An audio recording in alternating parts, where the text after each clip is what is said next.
and there's some interesting things about this that I want to tie in, actually. But here we have a 57-year-old woman who pulled her Kia sedan into a Walmart parking lot and had a 4-hour standoff as she repeatedly waved a silver revolver, demanding that the cops shoot her.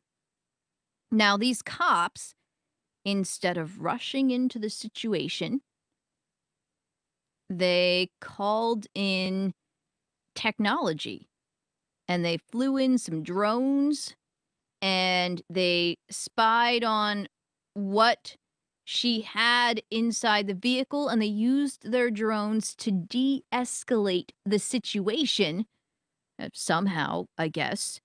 And they didn't kill her. And she didn't kill herself. Now, I thought that was kind of interesting. I did. I thought that was a very interesting story. Because then I also had another story in front of me about a man who did kind of the same thing, but he was shot by cops. In fact, the man who, in the video footage, did not aim his gun at anyone, did not aim his gun at police, only had his gun pointed at himself. This man, cops shot at 12 times, and the man was struck 3 times. That's a pretty horrible accuracy rate, isn't it?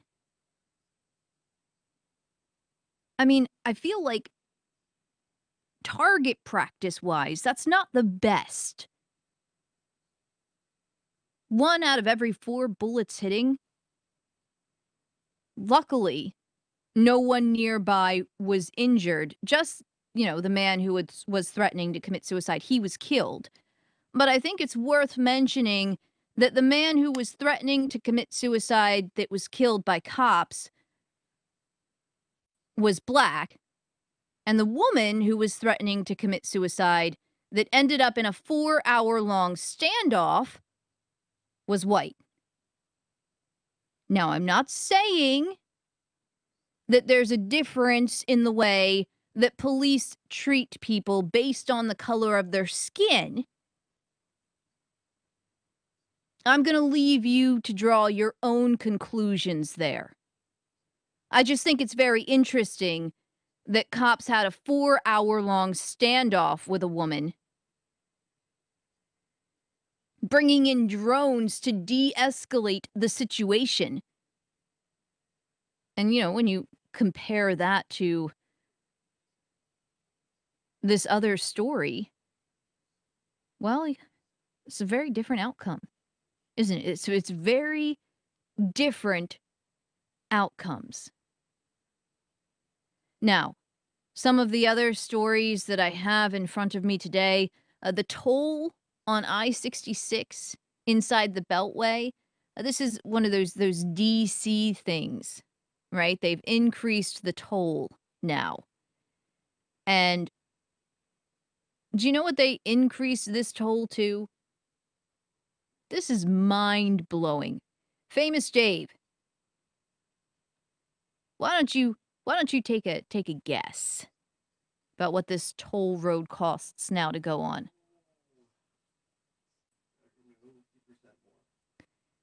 $46.50. $46.50. And I want to let you know, by the way, that if, for example, you were paying $50 for a toll road and the speed limit was, say, 20 miles an hour faster and there were no delays and you could get somewhere in an hour as opposed to 4 hours, I would consider that $50 to be not bad, right? This is not the case. This is not the case at all.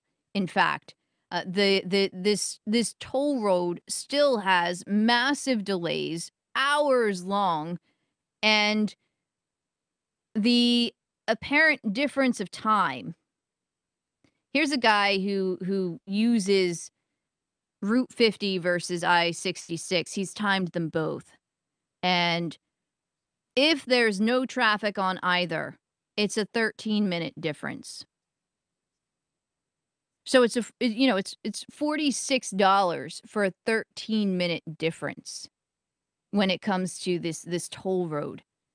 And the spokeswoman for the Virginia Department of Transportation says that the tolls are based on congestion.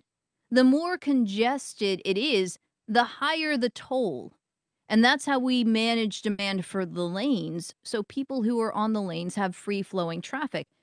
And I'll be honest with you, that makes absolutely no sense to me. Absolutely no sense.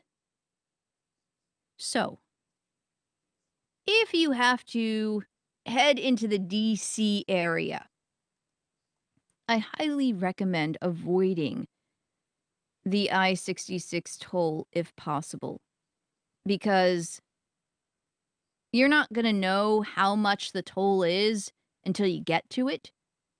They actually change it based on how much traffic there is.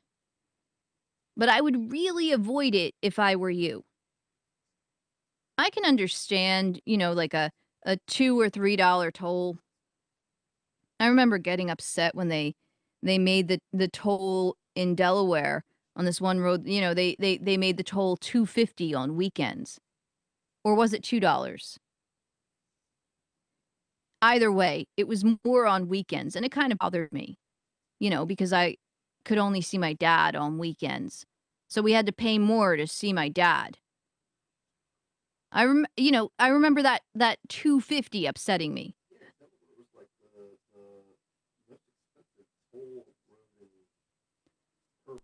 Famous Dave says it was the most expensive toll road per mile for a time. Certainly not anymore, I'll tell you that much.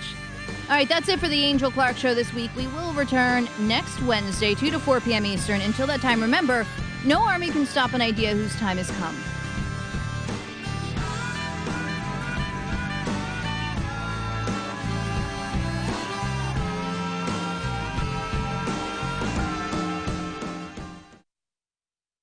Hey, I'm LRN.FM Program Director Ian Freeman. If you're listening to our free-to-air satellite feed in North or Central America, heads up! We've been on the same channel on the Galaxy 19 satellite since 2010, but now our satellite provider is moving us to a new channel on a different transponder.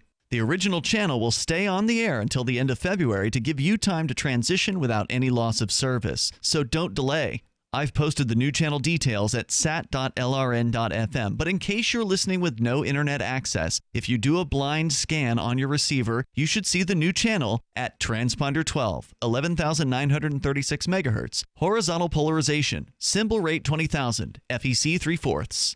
All that information is at sat.lrn.fm, as well as a link to our Patreon where you can support our channels for just $2 a month. Visit sat.lrn.fm for more information about our international satellite channels, and thanks for listening to LRN.fm. Did you know you can get news updates about what's happening with the Liberty Radio Network delivered in the way you prefer? You can sign up for our email updates at updates.lrn.fm. Plus, you can stay in the loop by joining our Facebook profile at facebook.lrn.fm or follow us at Twitter at twitter.lrn.fm. It's all free, so sign up now at updates.lrn.fm for news updates delivered to your email box, facebook.lrn.fm to follow our Facebook page, and twitter.lrn.fm to receive our tweets.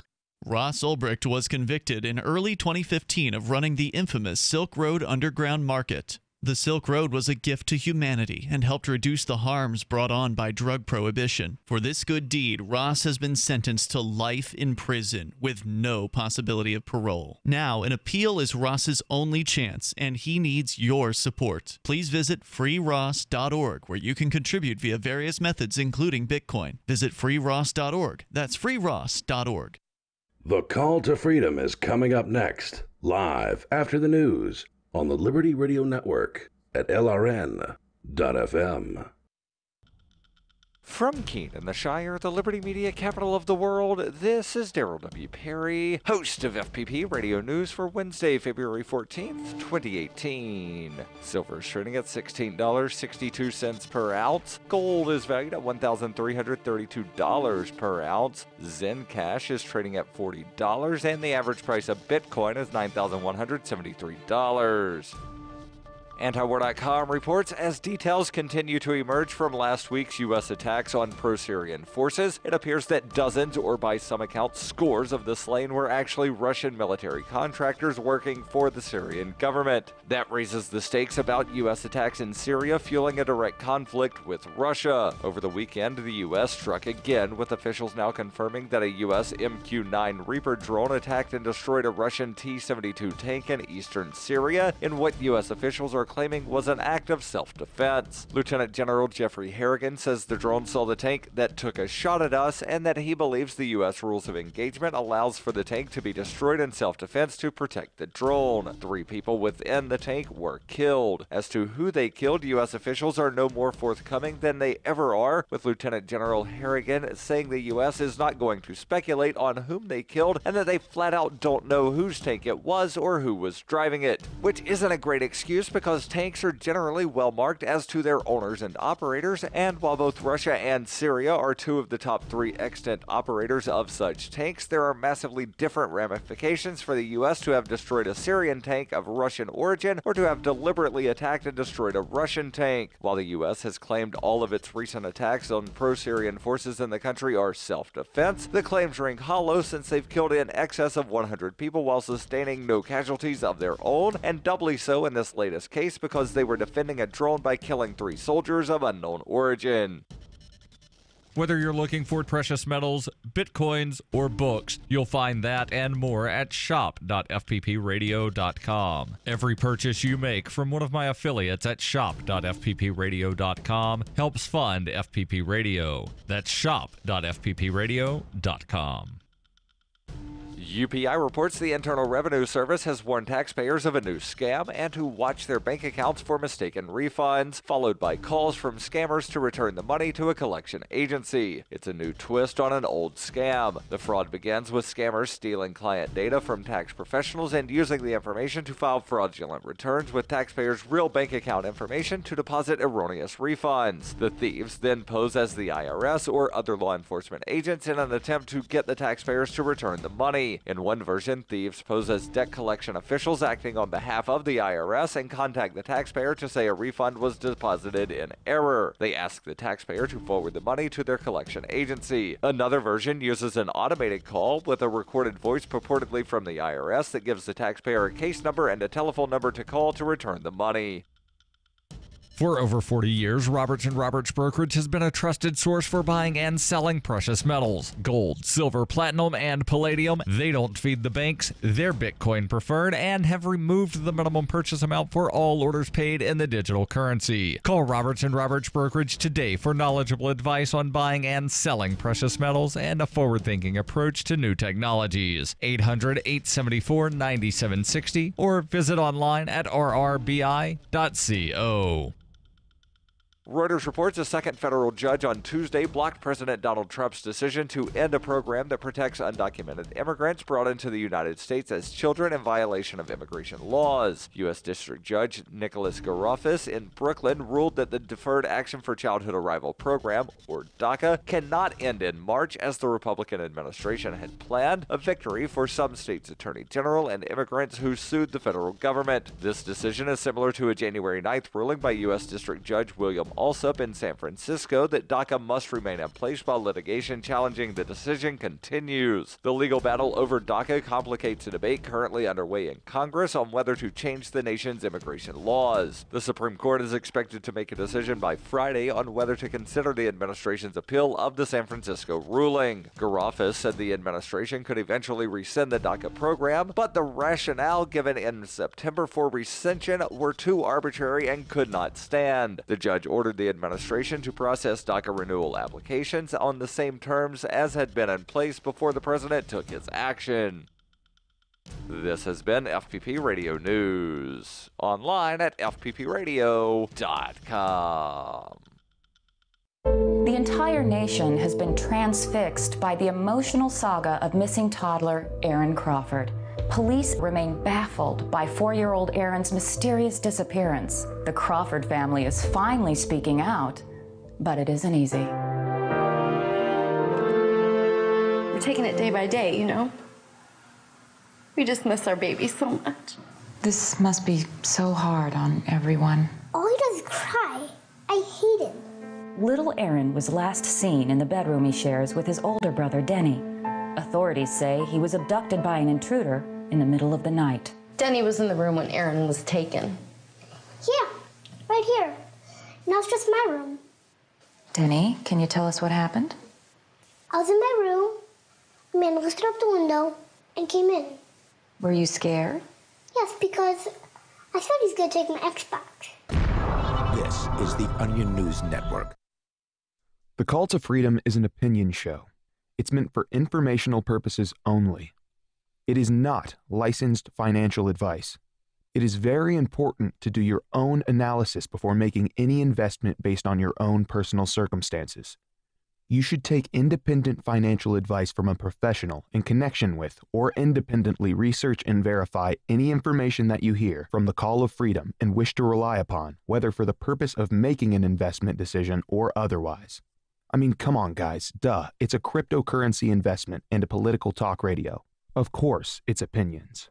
Computers are online. I'm gonna start loading software. 5, 4, 3, 2, 1. Welcome to the Call to Freedom. Broadcasting live from VerdCoin Studios on LRN FM. You're listening to Will. You will listen to every damn word I have to say. And Aria. Be afraid. Be very afraid. Stay tuned for political talk and everything crypto. That's right. Broadcasting internationally on our BitPlus network satellite. This is the Call to Freedom.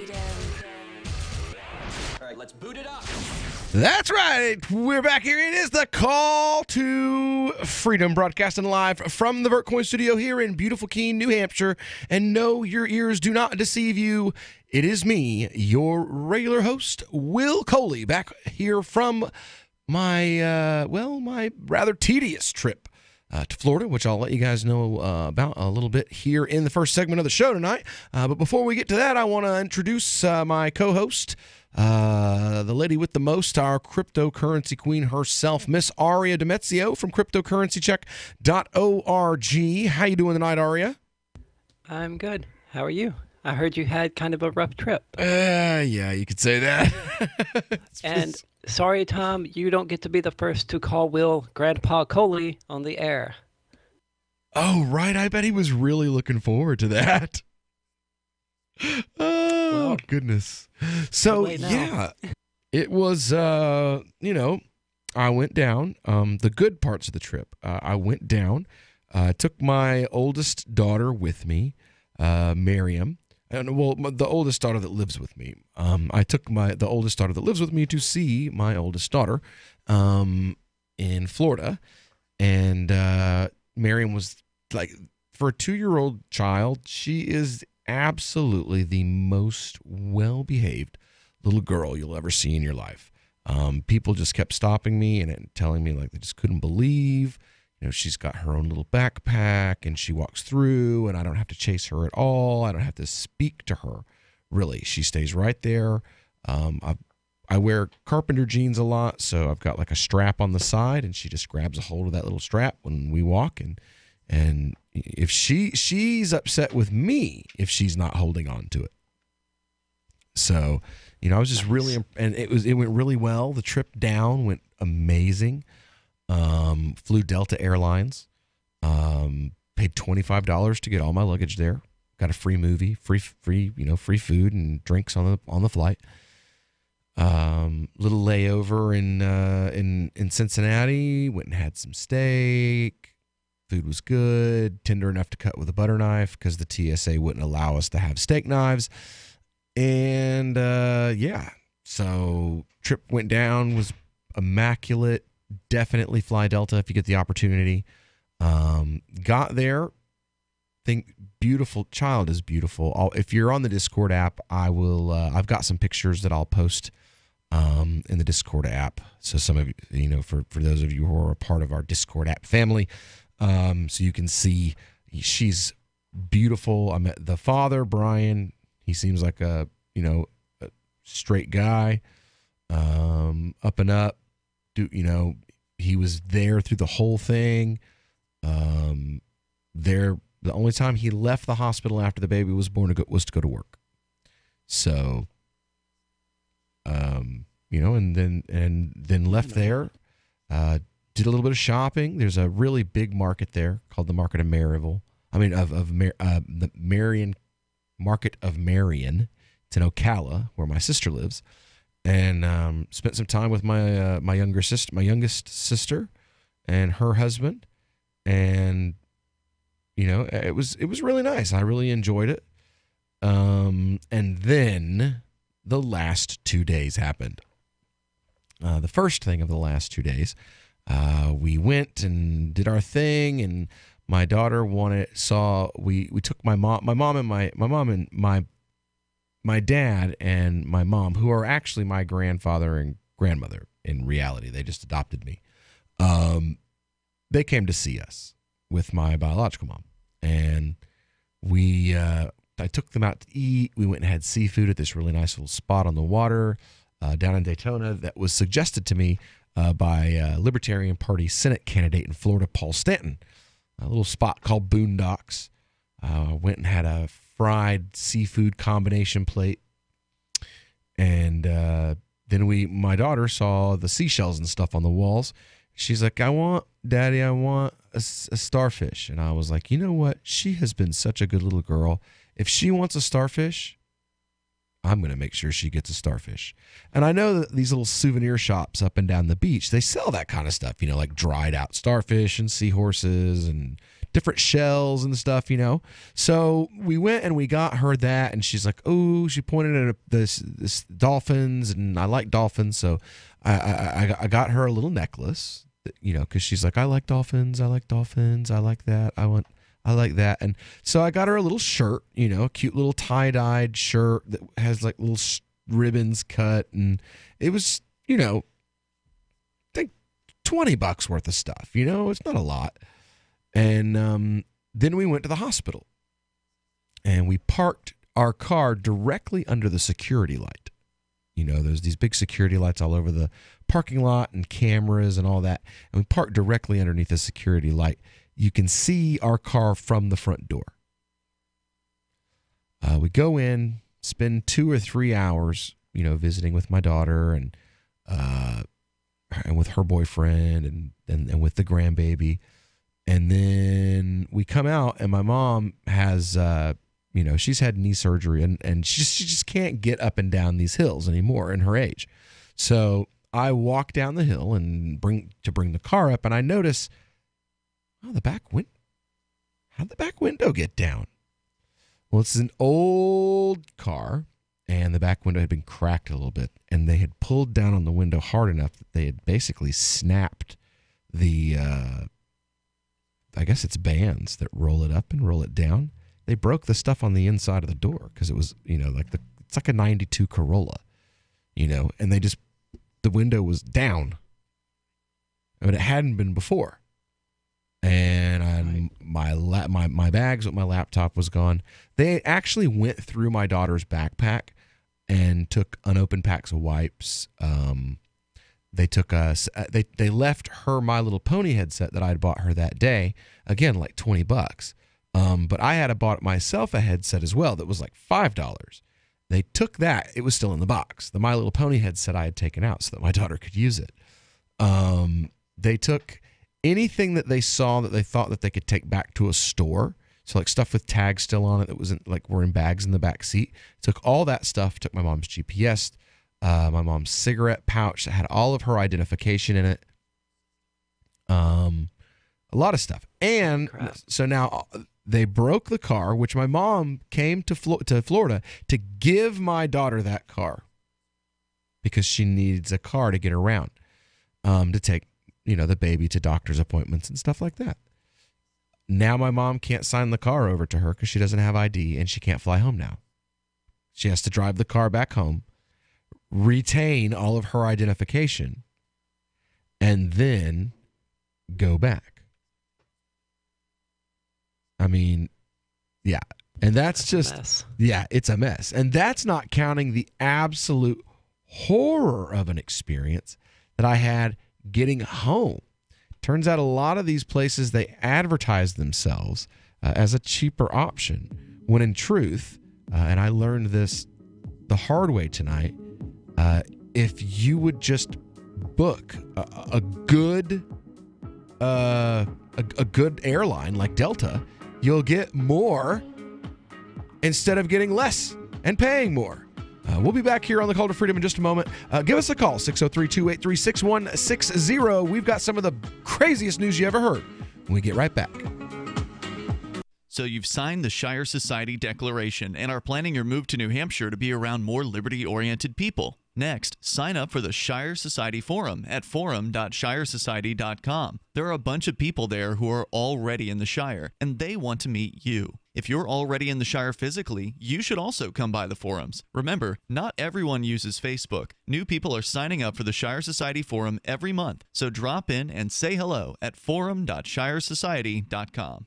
An amateur sailor has announced his plans to sail around the world to decrease awareness of important global issues. 29-year-old Michael Gilmer will cover approximately 28,000 nautical miles over 3 months, all the while drawing attention away from famine afflicting several African nations, revolution in the Middle East, flooding in Thailand, and economic instability across 5 continents. The goal here is to really make people think about a young, overconfident on an expensive boat, rather than the pressing matters of substance that actually affect people's lives. As Gilmer set off on his journey Thursday, something was happening in Washington. In local news, a cute 8-year-old is beginning to realize how much better she is than ugly girls. Since I'm cute and they're not, that means that they're not as good as me.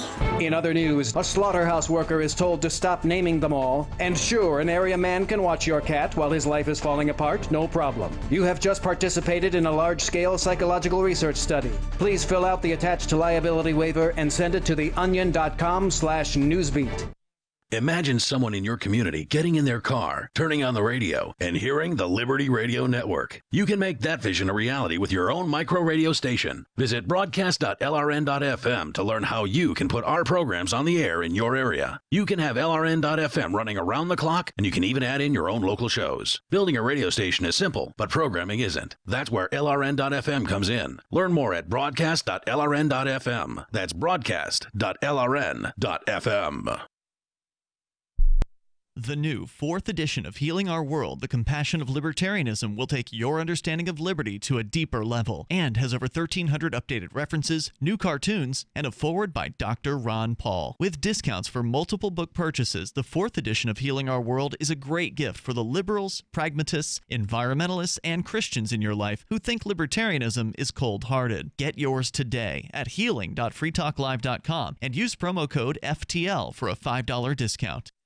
The 3 most important things you can do for LRN.FM are: 1. Let your friends know you're listening to LRN.FM on your social networking profile. 2. Buy the things you buy online through shop.lrn.fm. 3. Give $5 a month to the AMP program at amp.lrn.fm.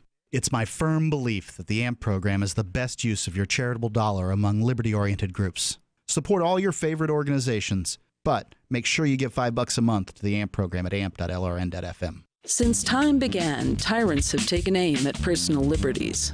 Now there's a movie that aims back. The government has no more right to tell us what to put in our bodies than they have to take our guns or tell us what books we can read. 6 drug police were eaten by bears while raiding a marijuana farm. On your knees, you dirty hippies! Jesus. On your knees! What's the problem, officer? Today, many cops who enforce pot laws do so only because it provides them with cushy jobs, good benefits, and a chance to push people around. I was an undercover narcotics officer. The drug war is nothing but a farce. The Second Amendment says you gotta keep you and your gat intact. Guns and Weed, The Road to Freedom. A film by Michael W. Dean and Nima Vadadi. DVD available now at gunsandweed.com or on Amazon. That's gunsandweed.com. Makes the perfect gift. Remember, that's gunsandweed.com. Help get LRN.FM into more ears. Visit promote.lrn.fm for a free bumper sticker, flyers, banners, graphics, and more. Promote.lrn.fm. You are listening to the Call to Freedom on LRN.FM. आप सुन रहे हैं स्वतंत्रता की पुकार सिर्फ और सिर्फ LRN.FM पे।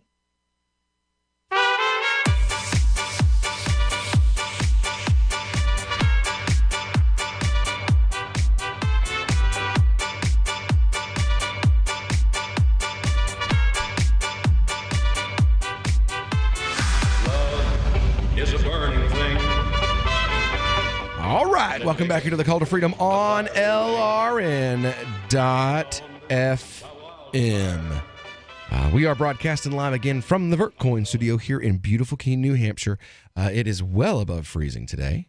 All the ice and snow and stuff that's been built up outside is just, it's all running away, which is nice. I'm kind of enjoying watching it gurgle, gurgle, gurgle, down, down, down, out and away from my house. You know what I mean?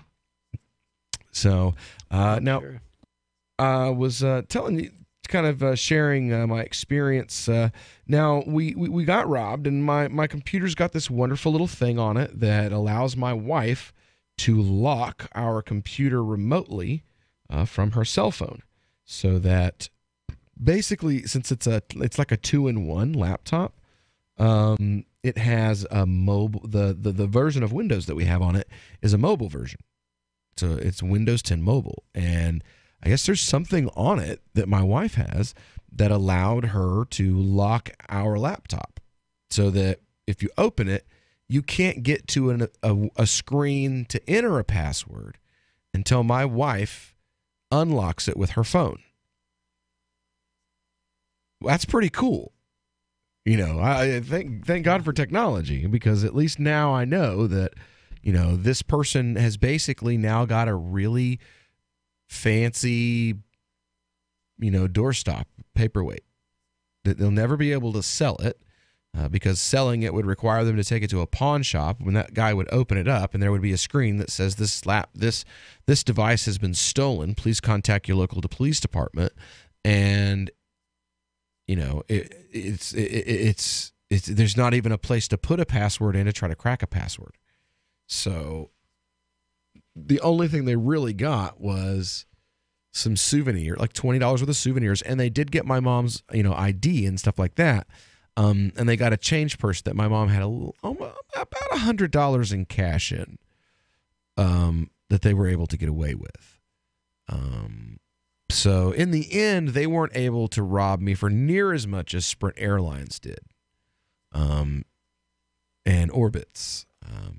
Orbitz doesn't really particularly clearly tell you that when you book a flight that is Delta and Sprint, that you're paying two totally, completely different versions of types of airlines. You know, that they're mixing like something you want to fly on with garbage. That you don't ever fly Spirit Airlines, ever. Just don't. I know that their fares seem reasonable and low, but if you booked that same flight the same amount of time out, except for they're like $50 on the third Thursday of the month, you know, stuff like that. If you're, and even then, you're going to pay $50 a piece for any luggage you take on the plane. Any luggage, even a backpack, you're going to pay $45 to $50 a piece. I had their website go glitch on me, and paid for a bag twice because they just refused to acknowledge. And I'm like, look, I'll take screenshots of my TD account. Like, you can physically see that you took this money out of my account twice, and they wouldn't do it.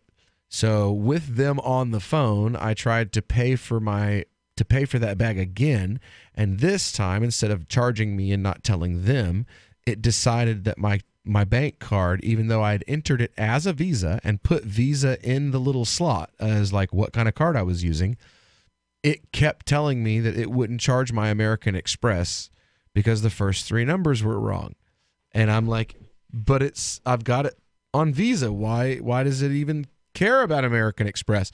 And then the manager of the call center for Spirit Airlines told me he would try to do me the favor of getting me the online price for my bag.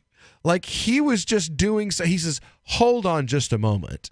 Okay, first he tells me he's the top of the food chain in the building, right?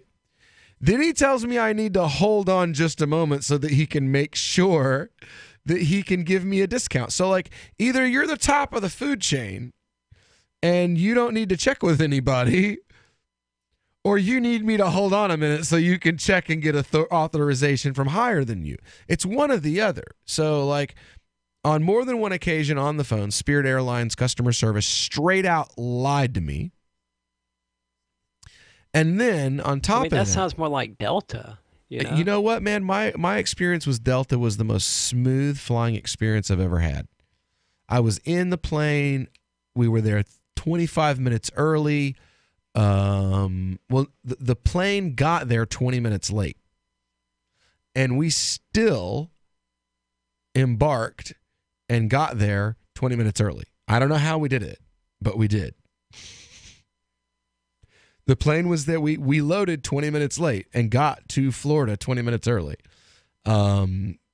Movies, great movies.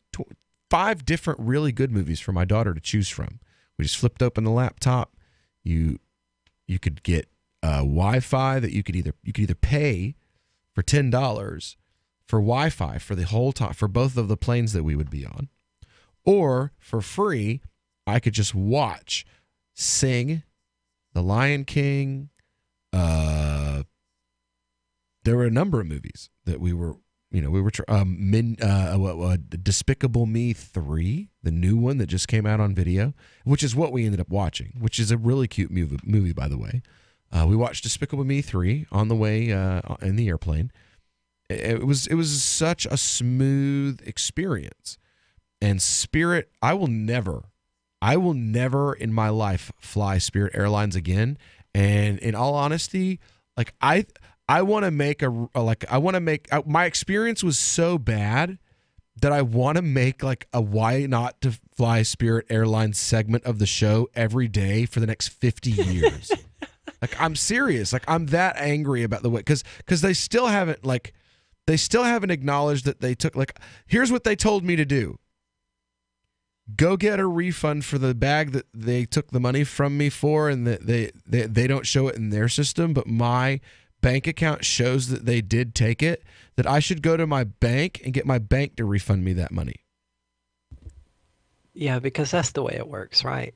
And I was like, wait, what? So your thing... So they wanted you to file a dispute with your bank, essentially, instead of just fixing it. Yeah. I was like, look, man, I can take a screenshot right now and just email it to you, and you can see that it shows that you charged me $40 and $45 for these two bags, but my boarding pass only shows one checked bag, and I need to pay for a carry-on as well, and that's $40 and $45. And if I pay for it at the airport, it's $100. And if I pay for it with you, it's $50. So, like, what's going on here? And the guy was just absolutely adamant that he didn't want a screenshot. He didn't care that I had been double charged, and if I wanted a refund, I should go to my bank and get my refund from someone else besides them, because that at Spirit Airlines is how customer service works. So I think you should avoid them. This is novelist Tom Robbins.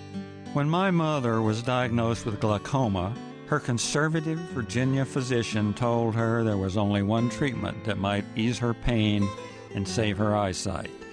That treatment was medical marijuana, which he could not prescribe. I offered to get her some and teach her how to use it effectively, but my father objected because marijuana was against the law. So my mother, who loved to read and walk in nature, was condemned to grow cruelly, unnecessarily blind. Tragedies like this happen all the time, but they don't have to keep happening. To learn more about medical marijuana, call the Marijuana Policy Project at 1-877-JOIN-MPP or visit them on the web at mpp.org.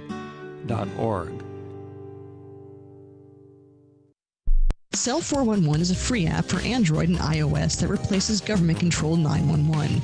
Cell 411 allows you to preset a group of friends or private organizations to show up in any emergency. Cell 411 is a nightmare for the state because it proves their so-called services aren't needed. Cell 411 has had thousands of installs, and of course it's covered by the BIPCOT no government license. Cell 411 because your friends won't shoot you when you're in trouble. Without the government, who would build the emergency services? You and Cell 411. Get it today at getcell411.com. Why did you move to the Shire? I moved here to the Shire because there's other people around who take liberty just as seriously as I do.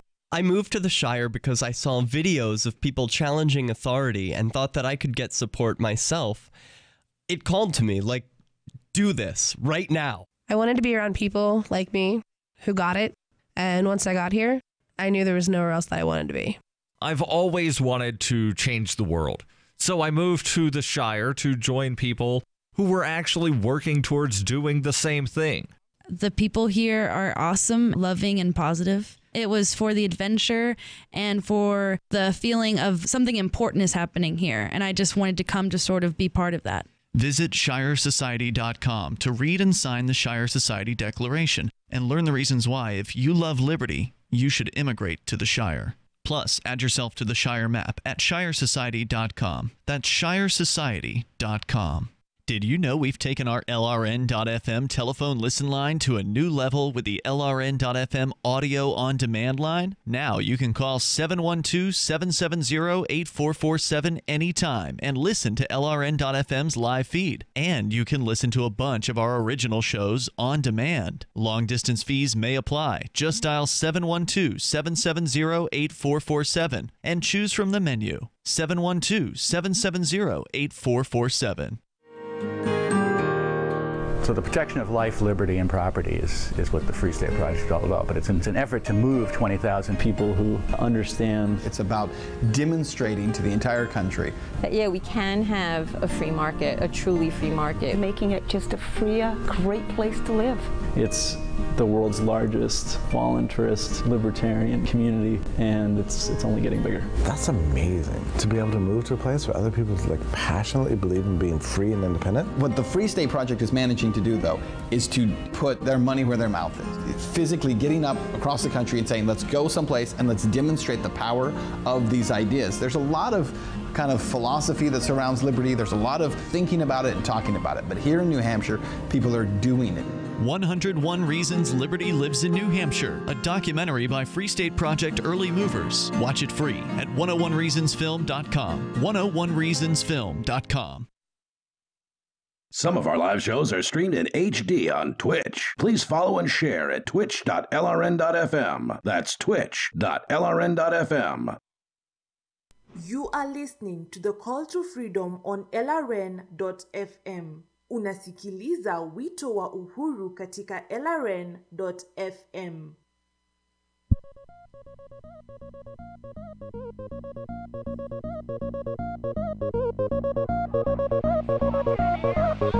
That's so disgusting. We'll be fine. Let's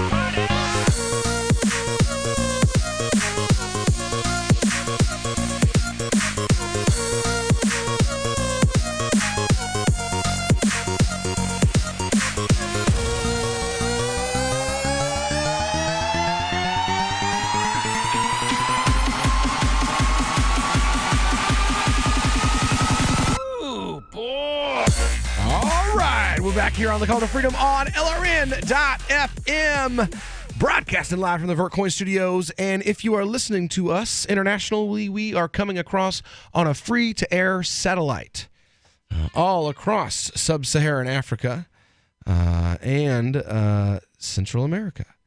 Oh, by the way, I've been married for a long time, 9 years.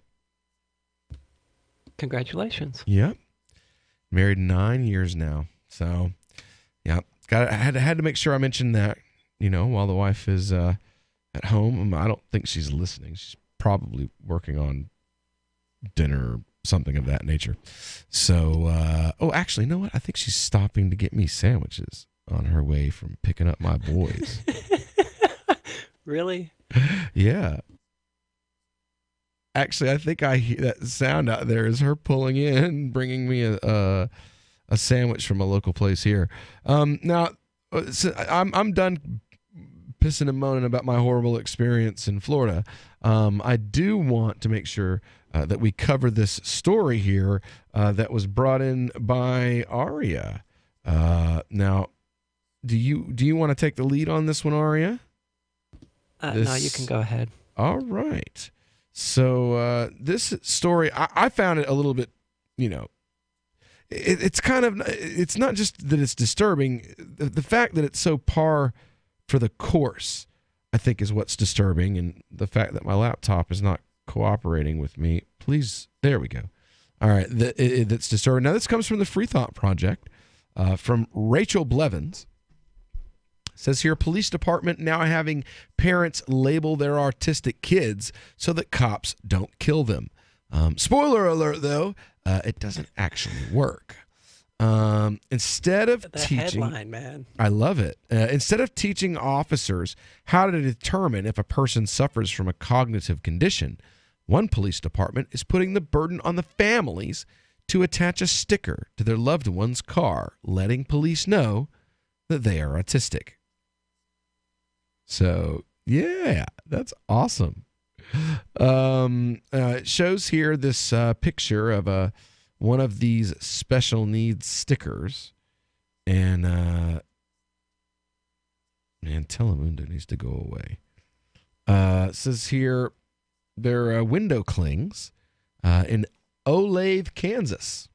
Police officers making an attempt to keep from murdering innocent individuals who suffer from autism. Basically, they're telling them that, you need to stick a badge on your kid to make sure that we don't shoot them in the head. Car stickers, which were created by the Take Me Home program, are free for local residents. They help warn officers that they're dealing with a, quote, special needs person who may not respond to verbal commands. The new initiative, dealing with advertisements all the time. The new initiative was announced in a Facebook post from the Johnson County Sheriff's Office. Quote, these clings are designed for placement inside of vehicles or on residences where occupants could be nonverbal due to disability. It's our hope that these can provide peace of mind to families and minimize the stress involved in an emergency situation by better preparing first responders when they interact with your loved one or client. 4 days later, the department posted that the response was so positive that they now have to order more stickers. We're thrilled to see the positive response regarding our Take Me Home window clings. The response has been so positive that we're already having to restock, the statement said. Good God, man. The Take Me Home program was developed as a way to give police a database of emergency contact information and description of cognitive conditions for individuals with special needs. Oh, you mean it's a database to collect information about private individuals? Oh my God. Like, how far are we now from you being, like, they're just being databases? And, oh wait, they probably already are. And you know what? I mean, people are asking for them. Yes. I mean, at least before it was like, how do you get a Republican to support a communist, platform plank? Invoke a prejudice that they have, like a religious prejudice that they have. Now, like, it's even like everybody's doing it now. Like, we're gonna. But yes. Let's just like keep a database of biometric and medical information on individuals at the police department. I mean, it's hard to think of words to respond to this with because it's just absurd on so many levels. It says here that the program's website claims that police department must, quote, make a commitment to use the program and gather and maintain the individual enrollment records. And once the program is in place in a city, the individual's family can submit a recent digital photo, a description of height, weight, and other demographic information, as well as emergency contact information. So they're basically wanting people to register themselves. And their children. And their kids. Ooh, we've got a call coming in from Angel Clark. Angel Clark, how are you?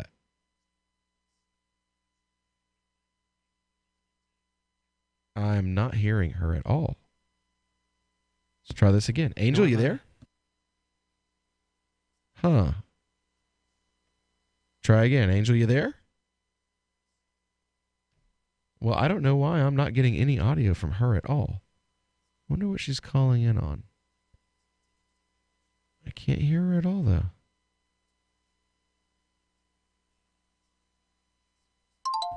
Huh. So it also alarms me how police talk about how successful the program is and how everyone is loving it. You know, it can't just be libertarians that are looking at this and going, wait a minute, right? I don't know. I mean, the idea of signing up for any sort of database that we're going to hand off to the police, it just doesn't sit well with me. Nor does the idea of using stickers or badges or whatever to label certain people. Yeah. So that, I mean, we've done this before, folks. We've done this before. we've already, we've put badges on people in societies before. Yeah, and I don't recall it going very well. No, it didn't go very well. It didn't go very well at all. It, it turned into a killing spree. Let's murder every, that's where this slippery slope usually takes us. So, what we got here? New high score today. School shooting in Florida. Really? Huh. You got breaking news over there? Yeah, Singularity brought this into the Discord chat, and Parkland High School shooting. At least 14 victims, suspect in custody. Now, we don't really have time to get into it at this very second, but we will bring this breaking news to you. It says 20 students feared hurt. Many deaths. Parkland, Florida. So we'll be getting on to that. We'll definitely get to covering that as soon as we get back here on the Call to Freedom on LRN.FM.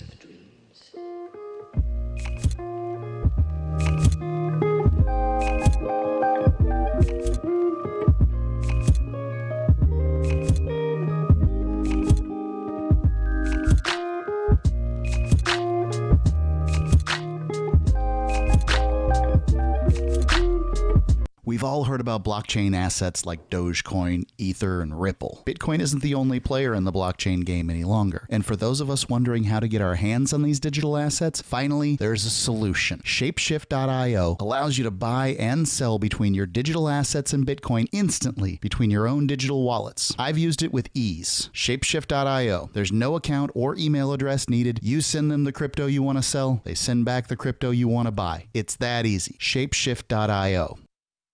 I just heard the best sales pitch I've heard in a long time on an airplane. The flight attendant announced, "If you paid more than $75 for your round-trip ticket, you overpaid." This is brilliant because everybody on the flight paid more, and I was struck by how all the road warriors stopped typing and reading and working and looked up. The announcement invited us to apply for the airline's credit card, and the sign-up bonus, enough frequent flyer miles for a free round trip. Talk about turning lemons into lemonade. With some banks offering free credit cards, $75 is an outrage for an annual fee, but a bargain for airline tickets. For more tips on communicating more effectively, hit survivalspeech.com, where you can see how I got the CEO of another major airline to shower me with freebies. I'm Holland Cook. Some of you asked, and now we've delivered. LRN.FM's live Keene, New Hampshire studio shows are now streamed in HD on Twitch. Visit our channel at twitch.lrn.fm and give it a follow. If you have Amazon Prime, you get one free subscription on Twitch. If you use it on our channel, Twitch will give LRN.FM a monthly piece of your Prime subscription cost. So please watch, follow, share, and subscribe to twitch.lrn.fm. That's twitch.lrn.fm. When you hear the word lobbyist, you probably think about greedy corporations, but not all lobbyists are the same. Some are fighting for the freedoms you hold dear. Liberty Lobby LLC is doing just that in New Hampshire, working hard to represent you, not some special interest group. You can help by going to libertylobby.info, where your contribution will give us the tools we need to ensure that your voice is heard. Visit libertylobby.info today to find out more. Did you know you can listen to LRN.FM via our free-to-air satellite channels? We have channels over nearly all of North America and much of Africa. All you need is an affordable receiver and a dish as small as 30 inches. There are no monthly fees. Learn more at sat.lrn.fm. Plus, if you are a broadcaster or want to be one, this is a good delivery method for our content. See our coverage maps and get details at sat.lrn.fm. That's sat.lrn.fm. sat.lrn.fm. Free Talk Live. The idea that politicians are leaders, check your premises on that one. Cutting proof. Really? Would you really follow Barack Obama or George Bush? Would you really follow their every command? Would you follow their suggestions? Do you believe that politicians are somehow more knowledgeable than you are? That politicians are of a special group of people? They're a special little critter that for some reason is more enlightened or educated? Constantly you can hear talking heads refer to the authorities or our leaders in Washington, and it's just patently absurd. I mean, these people are failures at life. That's why they became politicians. Right. I mean, there's so many of them are attorneys. The good attorneys make a money. whole bunch of money and retire with yachts. The unsuccessful ones go into politics. Free Talk Live, 7 nights a week from 7 to 10 Eastern, live on the Liberty Radio Network at LRN.FM. Love what we do? Please help support our international satellite channels at patreon.lrn.fm. That's patreon.lrn.fm. All right, looks like we've got the winner. On LRN.fm. تستمعون إلى نداء للحرية مباشرة على LRN.fm.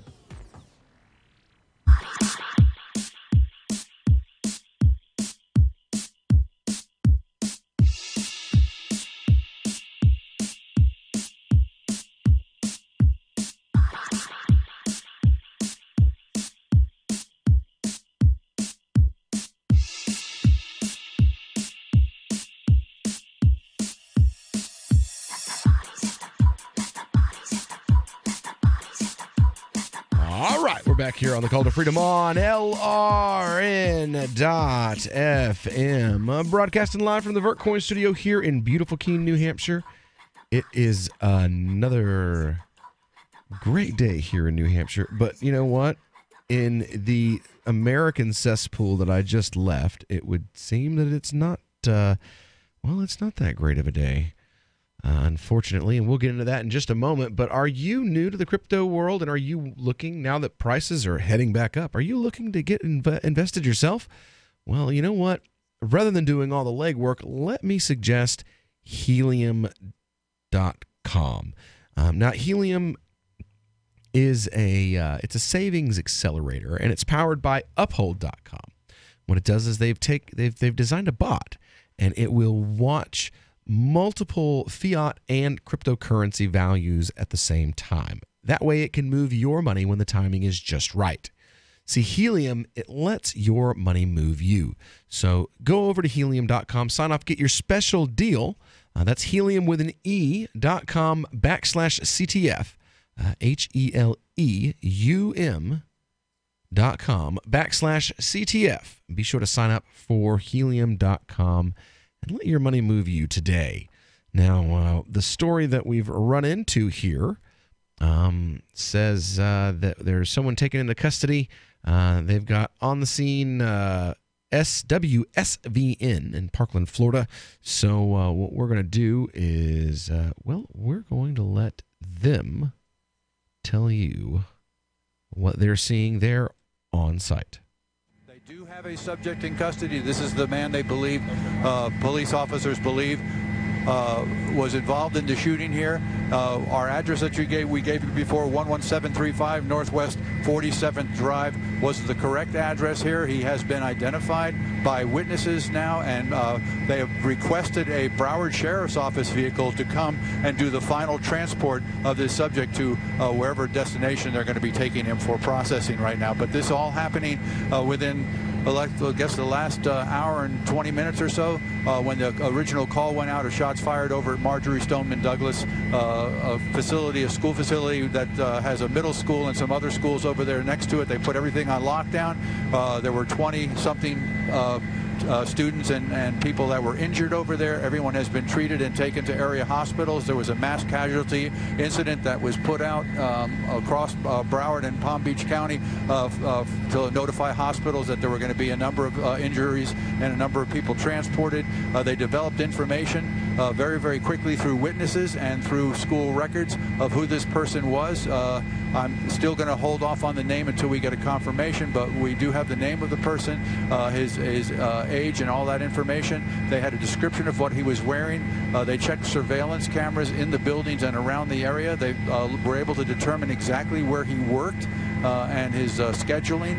He was in school today, identified by a teacher at the scene of the initial shooting, and with that information, developing that information, they put a dragnet out all over this area. I'd estimate that it's probably about a 4 or 5 square mile area, and you're watching them right now process this person, the guy in the burgundy shirt that we mentioned, and black pants. He was wearing a black hat at the time that the shootings took place, and he is in police custody right now.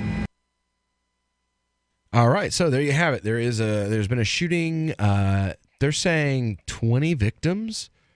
It's horrific. Continue to be transported to Broward Health Center and Broward Health North Hospital. Shooting suspect in custody, wearing a maroon shirt. Wow. Number of students seen walking and running from the area. Person who claims to be at the scene posted pictures on Twitter of themselves hiding beneath desks in one of the classrooms. Donald Trump, of course, had something to say. No child, teacher, or anyone else should feel unsafe in an American school. Rick Scott took to Twitter, said he'd spoken to the president and Broward Sheriff, FBI also in touch, local authorities responding, blah, blah, blah, blah, blah. Well, as long as the talking heads are talking. I mean, what good is that going to do? And, obviously I'm not saying, disarm people or anything like that, but I mean, what good is it going to do for Donald Trump to go out there and say that, no kid should feel unsafe in school? I feel unsafe. So they're going to get rid of the police officers in the schools? That would be one way of getting guns out of schools. Amen to that. Amen to that. But, my father grew up in an age where, they would go to school with their guns in their vehicles all the time. I grew up in that age. Shootings. I grew up in that age. I grew up in the end of that age. The end of that age. That age ended in my childhood. I mean, this is a sociological problem of what is it that is causing these school shootings to happen now when they didn't happen 30 years ago or 40 years ago. This is a problem with our society in general. This isn't just... it's not guns. No, it's not just guns, because guns existed and have been around long before all of this stuff happened. Maybe it's schools. I think it's schools themselves. And social... I think it's that we've turned them into prisons. Well, not only that, but schools aren't schools, really. They're not they're not learning institutions. Kids don't go there to learn. Schools are social places. Well, they go to be turned into mindless automata. Yeah, they're not there to learn anything. They're not there to learn to think. They're not there to learn to do anything. All they're there to do is to, figure out how they can become better, little peons for the state, good tax chattel. We want you to know just enough to be able to follow instructions, but not enough to try to overthrow your leaders or, see the writing that's on the wall directly in front of you, which I think is crazy. There's so many things that, people like you and I can see. But there are so many people out there that they can't see it. I mean, it's literally happening in front of them. It's dancing on their damn faces. And the entire idea of putting the education system in the control of the freaking state. Without even going into the details, that's a terrible idea. Absolutely. It shouldn't have to be said. I totally agree. Why would you want the state educating your children? These are the people that rob you. They complain about Hitler's youth and things like that, but how are our school systems any different? Yeah. From North Korea's, in fact. Preaching to the choir with me, brother, and probably most of our audience, a good portion of our audience, they feel the same way. Oddly enough, one of the biggest advocates of this like whole unschooling thing is Hamza Yusuf. He's one of the sheikhs that I follow. He was the first to attempt to educate my community about what's his name? The former teacher that educates people about what the schooling system really is. Hunter? Thompson Hunter? I don't know who you're referring to. Well, there's a guy and he does he's basically I don't have kids, so for me it's just mostly a originator of the anti-schooling movement in our time. And I've seen Hamza Yusuf give lectures on his work at mosques and just tell thousands and thousands of Muslims, these huge conferences, don't allow the state to educate your children. If you want to know what your children are learning and what they're, if you allow the state to do so, they will teach your children to worship the state. Yeah, what's that expression about sending your kids to be educated by Caesar and having them come back as Romans? Right? I don't know. I'm sure that there's some scholar who has made a statement along those lines. Or who was it? That wasn't a scholar. That was like Attila the Hun or something like that, wasn't it? Hunter S. Thompson. No, it's not Hunter S. Thompson. Libertopes. No, anyway, it's I can't remember his name. But when we get back, it'll be time for the Crypto Hour, and we have got some news for you. I guess things are moving up, which is really good news for lots of us. So stick around. We'll be right back here with Crypto Hour, brought to you by Helium.com, here on Call to Freedom on LRN.FM.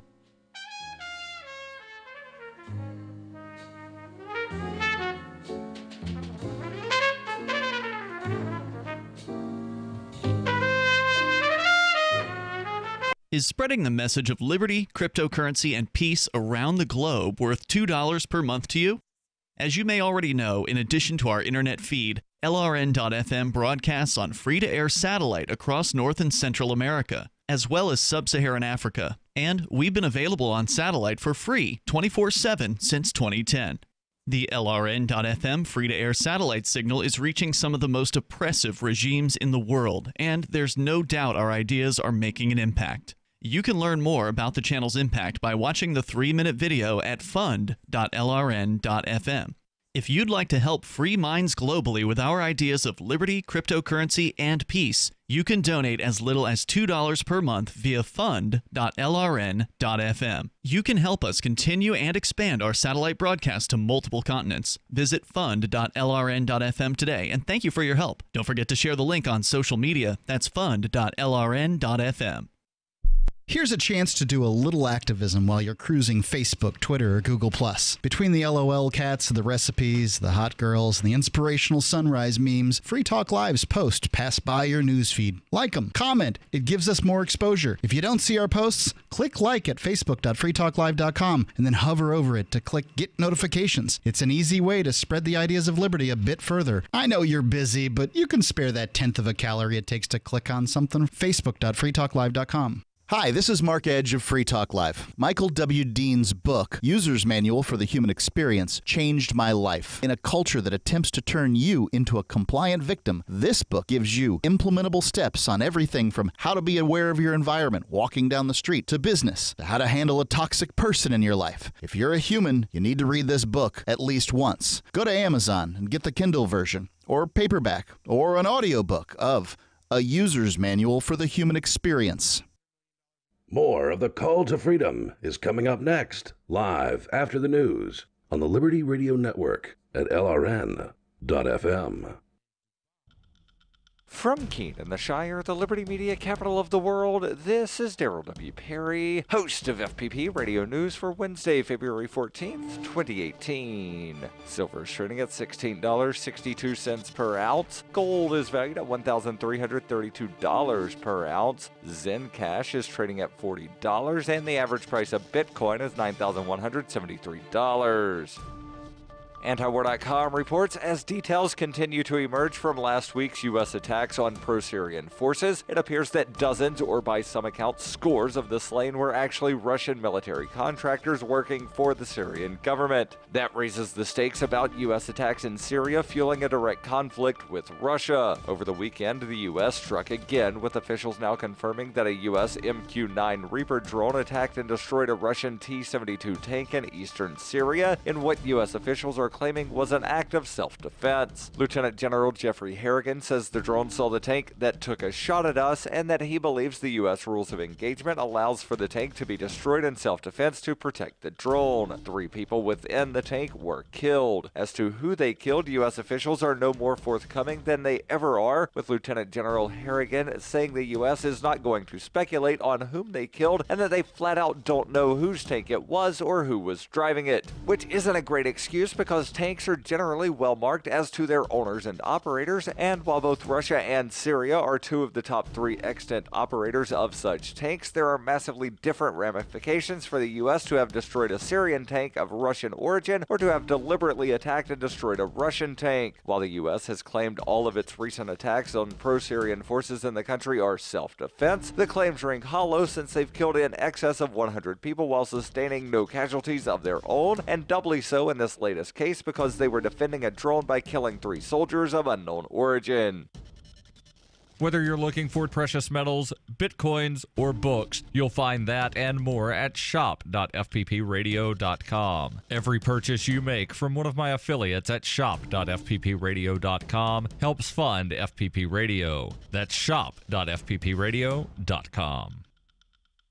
UPI reports the Internal Revenue Service has warned taxpayers of a new scam and to watch their bank accounts for mistaken refunds, followed by calls from scammers to return the money to a collection agency. It's a new twist on an old scam. The fraud begins with scammers stealing client data from tax professionals and using the information to file fraudulent returns with taxpayers' real bank account information to deposit erroneous refunds. The thieves then pose as the IRS or other law enforcement agents in an attempt to get the taxpayers to return the money. In one version, thieves pose as debt collection officials acting on behalf of the IRS and contact the taxpayer to say a refund was deposited in error. They ask the taxpayer to forward the money to their collection agency. Another version uses an automated call with a recorded voice purportedly from the IRS that gives the taxpayer a case number and a telephone number to call to return the money. For over 40 years, Roberts & Roberts Brokerage has been a trusted source for buying and selling precious metals. Gold, silver, platinum, and palladium. They don't feed the banks. They're Bitcoin preferred and have removed the minimum purchase amount for all orders paid in the digital currency. Call Roberts & Roberts Brokerage today for knowledgeable advice on buying and selling precious metals and a forward-thinking approach to new technologies. 800-874-9760 or visit online at rrbi.co. Reuters reports a second federal judge on Tuesday blocked President Donald Trump's decision to end a program that protects undocumented immigrants brought into the United States as children in violation of immigration laws. U.S. District Judge Nicholas Garofis in Brooklyn ruled that the Deferred Action for Childhood Arrival program, or DACA, cannot end in March as the Republican administration had planned, a victory for some states' attorney general and immigrants who sued the federal government. This decision is similar to a January 9th ruling by U.S. District Judge William Alsup in San Francisco that DACA must remain in place while litigation challenging the decision continues. The legal battle over DACA complicates a debate currently underway in Congress on whether to change the nation's immigration laws. The Supreme Court is expected to make a decision by Friday on whether to consider the administration's appeal of the San Francisco ruling. Garofis said the administration could eventually rescind the DACA program, but the rationale given in September for rescission were too arbitrary and could not stand. The judge ordered the administration to process DACA renewal applications on the same terms as had been in place before the president took his action. This has been FPP Radio News, online at fppradio.com. I'd like to tell you about our newest innovations in helping to keep our communities safe. Problem Creation Policing. Problem Creation Policing, or PCP, is a way to get the entire community involved in maintaining a safe neighborhood. This is more than just a neighborhood watch. We plan to have officers on the ground, helping, aiding, and surveilling for illicit activities. You never know when you're going to find some young punk doing something illegal out in public.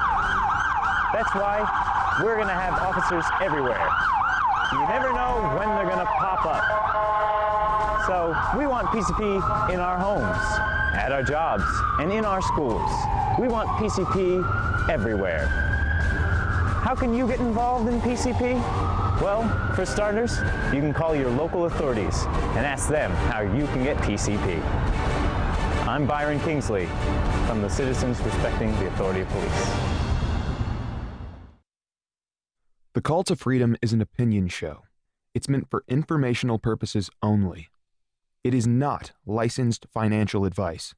It is very important to do your own analysis before making any investment based on your own personal circumstances.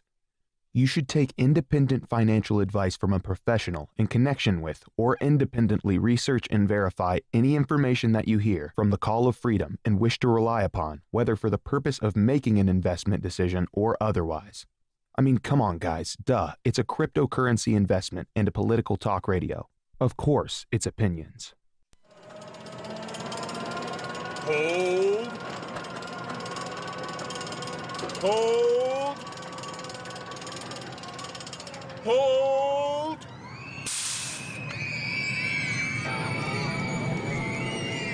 You better hold on for dear life, because it's time for the Crypto Hour, brought to you by Helium.com on the Call to Freedom.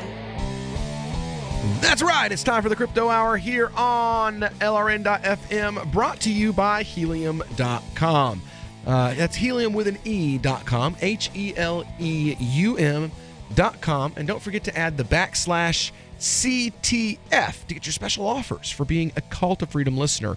Now, it is Crypto Hour. I was out most of last week, so I don't really, I hope you guys haven't covered some of the stuff that I've brought in today, but I do have some things that I was interested in.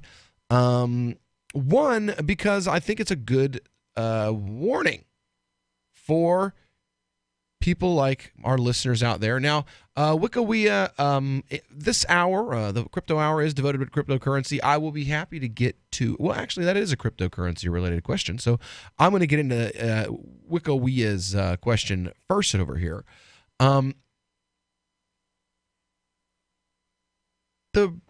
Truthfully, it says here is from Wikawia on our Discord chat. It says, a question about Islam, if you're able to take it. Quran forbids games of chance. Does that mean trading stocks or cryptos or anything are forbidden if it isn't a long-term investment? And that's this is one of the issues where there is a difference of opinion on the issue. What we're finding, and we've covered this a few times on the show, is that independent scholars, Islamic scholars who are not employed by a state or by an institution that is run by a state, have a very hands-off approach to cryptocurrencies. It's an investment, it's a currency, it's a commodity. Most of them admit that they don't, most of these independent scholars admit they don't really know enough about cryptocurrency to make any kind of a ruling on it. The jury is out, so to speak. Now, as for all other state connected, like the religious institute, the high religious order of Turkey, which is constantly kissing the European and American ring because they like being in the European. They want to be a part of the European Union, So there's that. They're, of course, saying, cryptocurrency is haram, it's forbidden. Then you have like state-sponsored scholars in a number of countries coming out and saying, cryptocurrency is forbidden. But the reason that they give is never that investment in cryptocurrency is viewed in a Shari capacity as a game of chance. The reason is because the government doesn't control it. Which, again, in 13, 14 years of study of Islam, 9 years of that study of Islamic jurisprudence, I've never seen, because the state controls it or doesn't control it, as being used as a valid reason to forbid or permit an act. And to do so based on whether or not it's the state's ability to control something, basically is putting the state in the place of God, and that's shirk. So, and you know what? There have been scholars, some of these independent scholars that have pretty much as much as pointed that out. That these people have elevated them. These scholars that are speaking, and they work for states, and are speaking with such conviction about this issue, knowing that they actually have no understanding of it, are basically putting themselves in the place of God, and that's shirk. That's shirk, and it's something that is to be avoided by Muslims.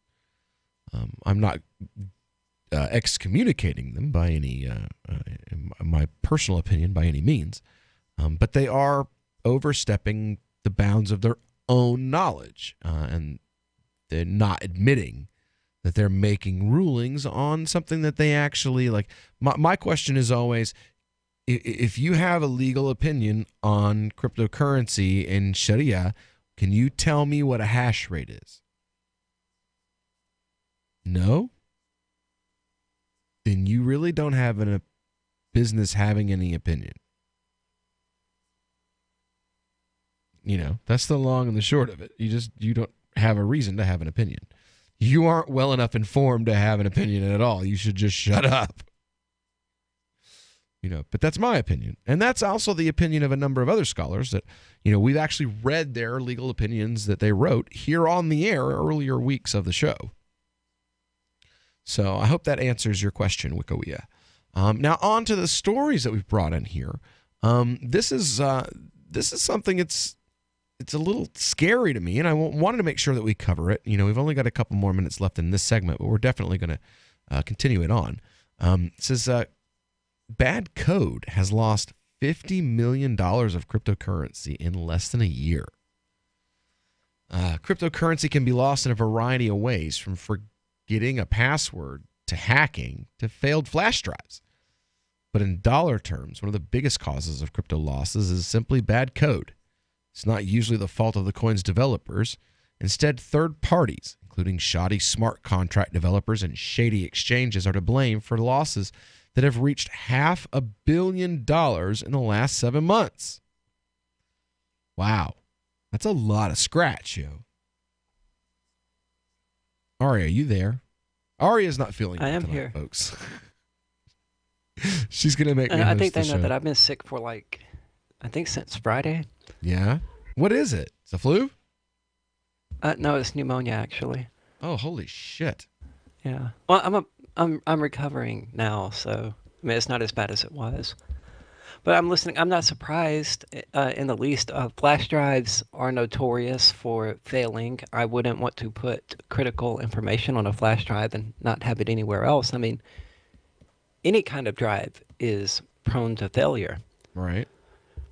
So having your crypto on one device, that burned me this year, as a matter of fact. says here, BitGrail, which contrived to lose 170 million of nano cryptocurrency, while the precise sequence of events that caused the catastrophic collapse of the exchange with the assets of thousands of customers is still being confirmed. Right now, currently, poor code is being blamed. As reported at the time, quote, there are rumors that BitGrail became insolvent following a withdrawal bug that was discovered by some users, then shared in Discord and other chat groups, causing the wallet balance to gradually diminish. One user explained there was a bug on BitGrail where if you placed 2 orders, you got a double balance added to your account. You could then withdraw while the orders were up and steal the coins. You had negative balance in the end, but you could just make a new account. End quote. Oh my God. That's pretty epic. Oh my God. How do you miss what Discord something server like is this, that? and how do I join it? Oh my God. How do you miss something like that? Oh my God. I don't know, it's surprisingly common. I mean, the Bitcoin fork that just failed, I mean, they missed a ridiculously common programming error and didn't start counting at 0. Oh, yes, that's so true. Oh, my God, I forgot that. Oh, my God. All right, well, we're going to get back into this because, like I said, we want to protect you. We want you to know what you are facing out there in the investment world in cryptocurrency. So stick around here on The Call to Freedom on LRN.FM. Are you tired of your taxes funding endless occupations around the world? Antiwar.com is run by people who understand that wars abroad become wars at home, wars on our freedoms. Antiwar.com is dedicated to bringing you the latest in news, views, interviews, and reviews from the top movers and shakers in the anti-occupation movement. Antiwar.com has it all, from thorough foreign policy analysis to interviews with whistleblowers who used to run the military-industrial complex. Anti-war, pro-free market. That's antiwar.com. Hey, I'm LRN.FM Program Director Ian Freeman. If you're listening to our free-to-air satellite feed in North or Central America, heads up. We've been on the same channel on the Galaxy 19 satellite since 2010, but now our satellite provider is moving us to a new channel on a different transponder. The original channel will stay on the air until the end of February to give you time to transition without any loss of service, so don't delay. I've posted the new channel details at sat.lrn.fm, but in case you're listening with no internet access, if you do a blind scan on your receiver, you should see the new channel at transponder 12, 11,936 megahertz, horizontal polarization, symbol rate 20,000, FEC 3/4. All that information is at sat.lrn.fm, as well as a link to our Patreon where you can support our channels for just $2 a month. Visit sat.lrn.fm for more information about our international satellite channels, and thanks for listening to LRN.FM. Now that you've found the Liberty Radio Network at LRN.FM, you may want to help expose others to our great programs. To assist you in doing so, you'll find resources at promote.lrn.fm, including details on how to get a free bumper sticker, quarter-page flyers you can print out and distribute, banners for your website, as well as files that will allow you to make your own custom banners and graphics. Visit promote.lrn.fm and help bring new listeners to the Liberty Radio Network. That's promote.lrn.fm. Radio is the most personal of mediums. I exist right now in your head. If you listen to Free Talk Live regularly, you know me. Free Talk Live is on more than 160 radio stations around the U.S. and has been downloaded on every continent around the world. Hundreds of thousands of listeners with ad packages from $600 a month to $6,000 a month. Imagine what we can do for your business, project, website, or idea. Email me, mark@freetalklive.com. LRN.FM is proud to announce our official listening apps for Android and iOS devices. Now you can easily tune into our streams anywhere, anytime on your smartphone or tablet. Just visit apps.lrn.fm or search for LRN.FM in the Android or Apple app stores. Please download, rate us 5 stars, then share the link on your social media and let your friends and family know how you're listening to LRN.FM. Download it now, free at apps.lrn.fm. Hi, I'm Derek J. I don't want a politician to represent me. To me, Government is the idea that one group of people can coerce everyone to comply with an edict or face increasing punishments up to and including death. Despite perhaps the most noble of intentions, the best government services are a far cry from what could be provided for by voluntary interactions. Besides, the people who call themselves the government wage wars and put peaceful people in jail for crimes involving no victims. If Starbucks used some of its money to drop bombs, I wouldn't shop there. So why would I support the American empire? The empire does not require my consent. Derek J's Victimless Crime Spree. Watch it for free and order the Director's Cut DVD at victimlesscrimespree.com. That's victimlesscrimespree.com. This is the Liberty Radio Network, broadcasting the latest liberty-oriented audio content 24 hours a day at LRN.FM. You are listening to the Crypto Hour on the Call to Freedom. تستمتعون إلى The Crypto Hour على برنامج نداء للحرية.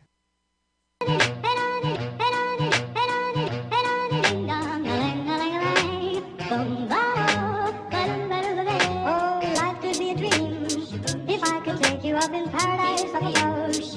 If you would tell me I'm the only one that you love, life could be a dream, sweetheart. Hello, hello again. All right, welcome back here to the Call to Freedom on LRN.FM. Broadcasting live from the Vertcoin studio here in beautiful Keene, New Hampshire. You know what? If you're new to the cryptocurrency world, then let me tell you, there are just so many coins and exchanges, and I mean, this story we're covering right now is about an exchange that just promised people the world. They did, and you know what? Sometimes they're full of crap, and you can get scammed, just like what happened here. So what do? Well, check out cryptocurrencycheck.org. That's where they've got your back. You see, they go through and they do investigations of different coins and tokens and ICOs and exchanges, and then rate them and put their findings up. It's a community-based effort to, be a watchdog on your behalf in the cryptocurrency world. So head on over there, give them a hand, or just check them out and see the great work that they've done over at CryptoCheck with cryptocurrencycheck.org by our own Queen of Crypto herself here on the Call to Freedom, Miss Aria Demezio, who is with us tonight from Mississippi, not feeling well again, sadly. But we're covering this story here, and basically, it's just sloppiness, laziness, greed. I was actually contacted by some people that were trying to develop some kind of exchange while I was in Florida, wanting to come on the show and promote their coin and their exchange. And I was like, we're going to have to take a look at you, see what's going on. And the very first thing I asked was, how's your security coding? And you know what? I got something about a non-disclosure agreement, really. That's about all I got. Oh, wow. Yeah. So, if you want to come on, we're going to be asking you these questions on the air. And if you tell my listeners that, when you're asked, what are your security, protocols and your code, and you say, well, we have an NDA on that, my listeners are not going to take too kindly to that, and they're probably not going to trust your business or your coin or your ICO. Certainly wouldn't. Exactly. So make sure you come up with something a little better than non-disclosure agreements. Says, let's hear back to the story about these fools' bad coding costing money. Says there was another bug. You could request a withdrawal to your address from another user ID, from another user account. That would cause the new user's balance to have missing funds or negative balance. Grail bomber solved this bug by manually entering the correct numbers in his database. This is what you get for using a PHP website coded by the same skill level as a CFB of Idiota. Even the best cryptocurrencies aren't immune to poor code. The cryptocurrency most commonly associated with catastrophic bugs is Ethereum. Shocking. Ethereum, our little cat unicorn here. And that's not due to its underlying code, but on account of the smart contracts that can be built on top of the Ethereum framework. First, there was the DAO, which led to Ethereum being forked right out of the gate. Then there was the parity bug that caused 150,000 Ethereum to be stolen, followed by the other parity bug, which caused another $168 million of Ether to be locked up. In the past couple of weeks, Ethereum bugs have surfaced once more, albeit on a smaller scale. Proof of Weak Hands was a joke scam coin, which turned into an actual scam coin after a bug led to the loss of another 900 Ether worth $1 million that had been sent to the contract address. The developer then disappeared after receiving death threats from investors, aggrieved to discover that the joke Ponzi they were buying into was even less legitimate than it had seemed. Oh my God. What do you even say to these people?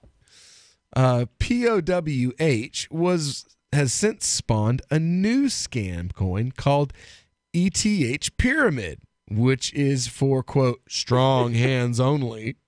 To the question,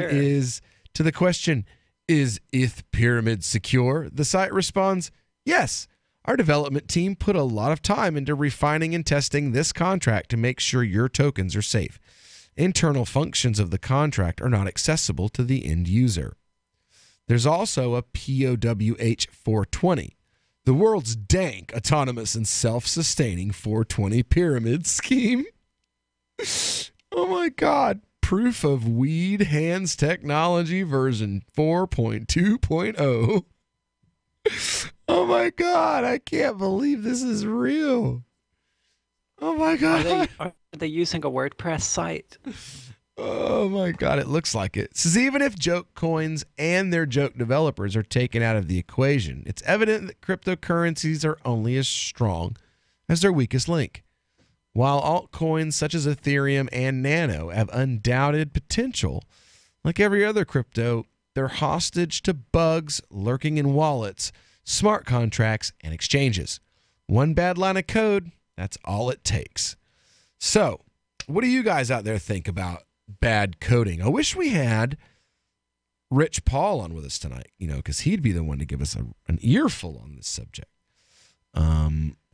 Well, it can't be worse than Experian. I mean, how much money did they lose for people when they were hacked and then made it worse? And then made it worse again? And then one more time made it worse? I don't know. Let me see how much that happened in the Experian hike. I don't know. I can't find a number.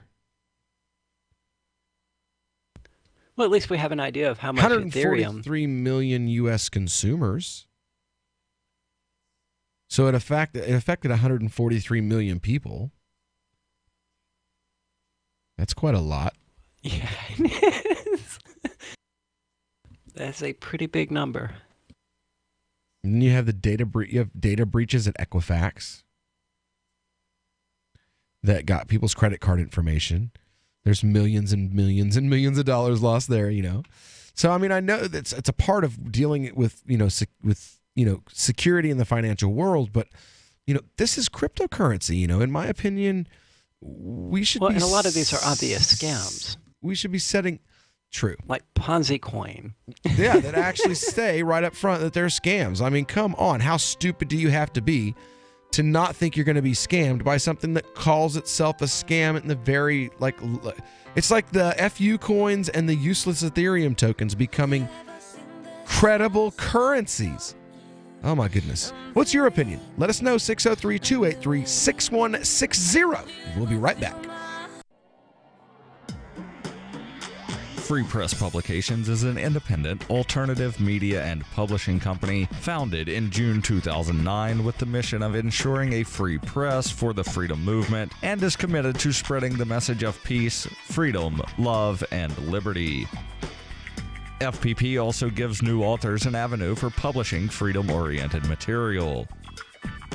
FPP brings you daily news and commentary on the website fpp.cc, as well as a daily 5-minute newscast, FPP Radio News, and weekly news, views, and commentary in the FPP Freedom Minute and Peace, Love, Liberty Radio at fppradio.com, and the monthly newspaper FPP News at news.fpp.cc. Find FPP online at fpp.cc.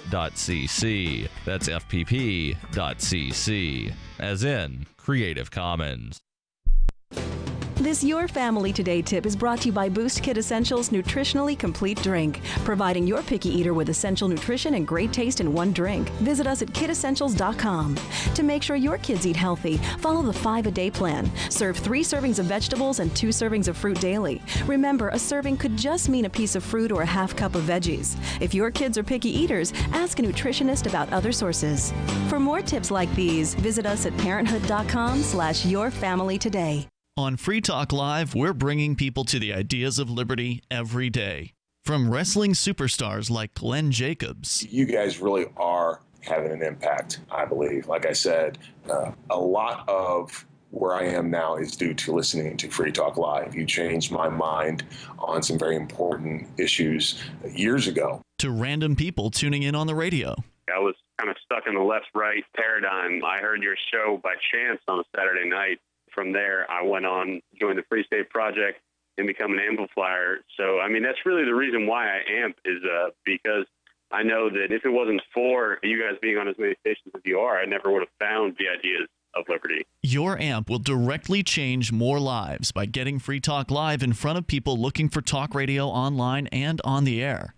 When you amp Free Talk Live, you get perks like access to the AMP-only Facebook group and AMP podcast. Visit amp.freetalklive.com. There are lots of ways to listen to Free Talk Live. Our podcast has been around since podcasts began, and now the FTL feed is loaded with content besides our full show archives. Did you know that we make it easy for you to customize your podcast subscriptions? We have different feeds, one that includes only our full shows, one with just the Daily Digest, and one with just the Edgington Post. You decide what you listen to. It's quick and easy to customize your feeds at feeds.freetalklive.com. That's feeds.freetalklive.com. The Free State Project has reached its goal of 20,000 liberty lovers who've pledged to move to New Hampshire and get active to achieve liberty in our lifetime. Perhaps you're trying to figure out what part of New Hampshire should be your destination. If so, consider Keene. You'll find more than 150 reasons to move to Keene at move.freekeene.com. Keene is famous for its historic, publicity-generating activism, as well as being the liberty media capital of the world. It's home to freekeene.com, New Hampshire's destination for liberty activism, news, and opinion. For years, we've been compiling over 150 reasons to move to Keene at move.freekeene.com, where you'll learn about some of what's happening here and what makes Keene a great place to live. If you love liberty, you'll probably enjoy anywhere you end up in the Shire. But do your due diligence first. Please visit move.freekeene.com for the full list of over 150 reasons to move to Keene. That's move.freekeene.com. You can sign up to receive the latest about the Liberty Radio Network via our email updates at updates.lrn.fm. That's updates.lrn.fm. You are listening to Call to Freedom's Crypto Hour, brought to you by helium.com. आप सुन रहे हैं स्वतंत्रता की पुकार के crypto our को, जिसके प्रस्तुत करता है helium.com. Live from the Verticoin studio, this is the Call to Freedom. It's the Crypto Hour, brought to you by Helium 47 here on LRN.FM. When you kill the faucet, you call her 5 to get some free coins. This is the Call to Freedom. That's right. Welcome back here to the Call to Freedom on LRN.FM.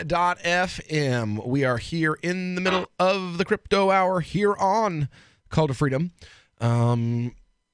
Brought to you by our wonderful sponsors at Helium.com. And they're the guys you want to go to if you're new to the cryptocurrency industry, investment world, but you don't really want to have to do the legwork. You know what I'm saying? Like, you don't want to do, like, I sit in front of a screen most of my day, watching graphs, reading white papers, researching different coins. I spend a lot of time on Discord talking to developers, talking to miners, talking to traders, finding out what's the new thing coming out, how long is it going to be till that new exchange opens, how long is it going to be until this new coin gets listed on this exchange, and finding these things out so I know when and where to invest my money properly. But you know what? The average guy just doesn't, I host a radio show, a national radio show. That's why I have time to do that.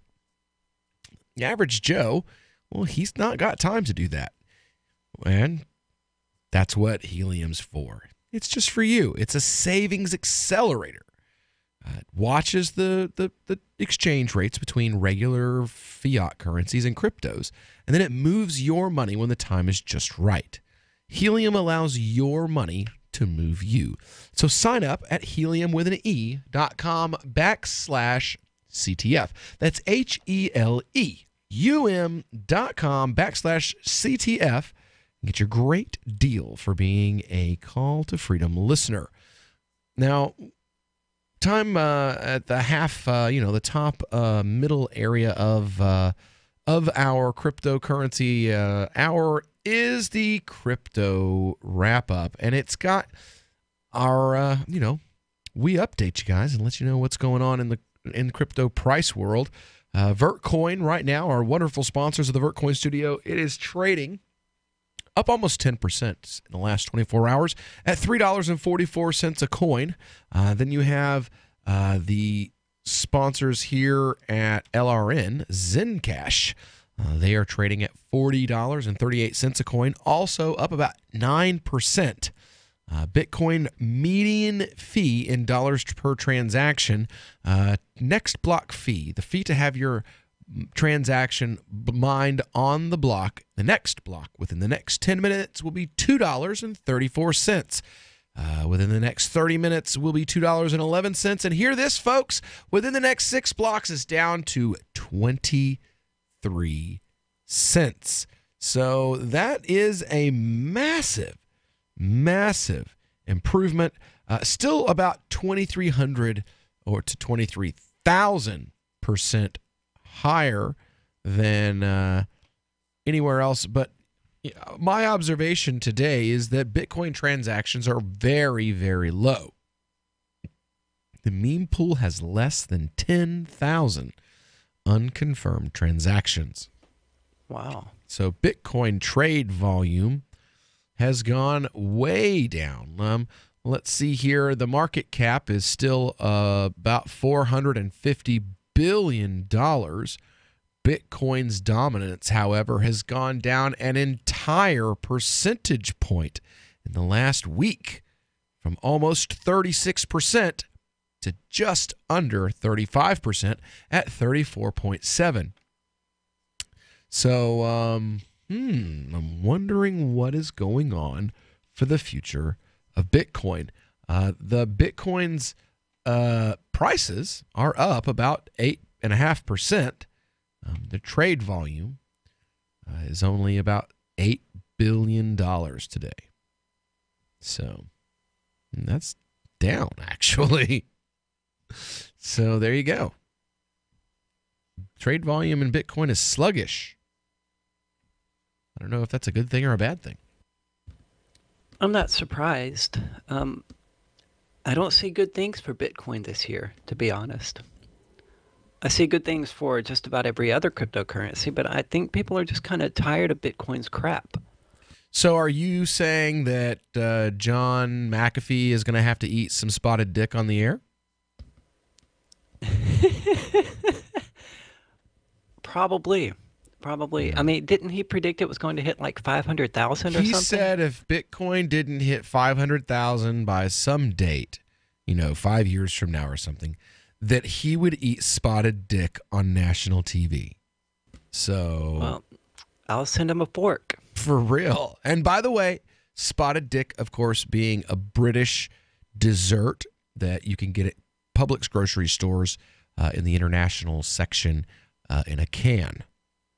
So again, with the theme today of, since I got ripped off in the physical realm, protecting our listeners in the virtual realm, protecting the virtual identity and the virtual investments, the crypto investments of our listeners,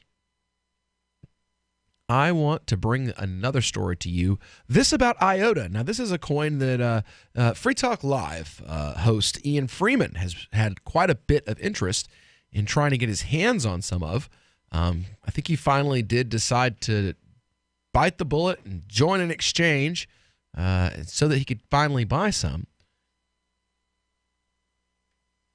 But it says here, faced with criticism, IOTA fans try to bully a growing list of detractors. Accusations of FUD, hashtag fake news, and similar terms are sadly all too common in the crypto world. Startups in the field are many times headed by young people, sometimes bringing a needed fresh perspective and attitude.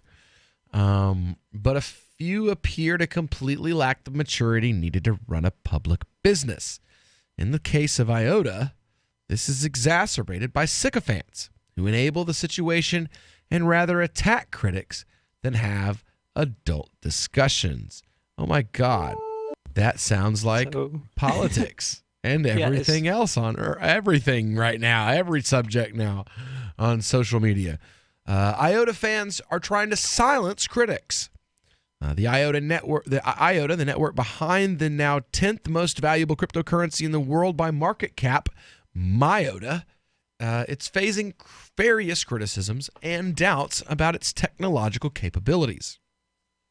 While this should be expected for every project valued at almost $5 billion at such an early stage, promoters of IOTA are failing to accept this reality. In the past few days, as more analysts raised questions about the project, IOTA fans lashed out even harder against critics, anonymously publishing hit pieces against some community influencers and trying to get others off of social media altogether. This is in addition to the standard operation method of IOTA whenever someone writes something they can't handle.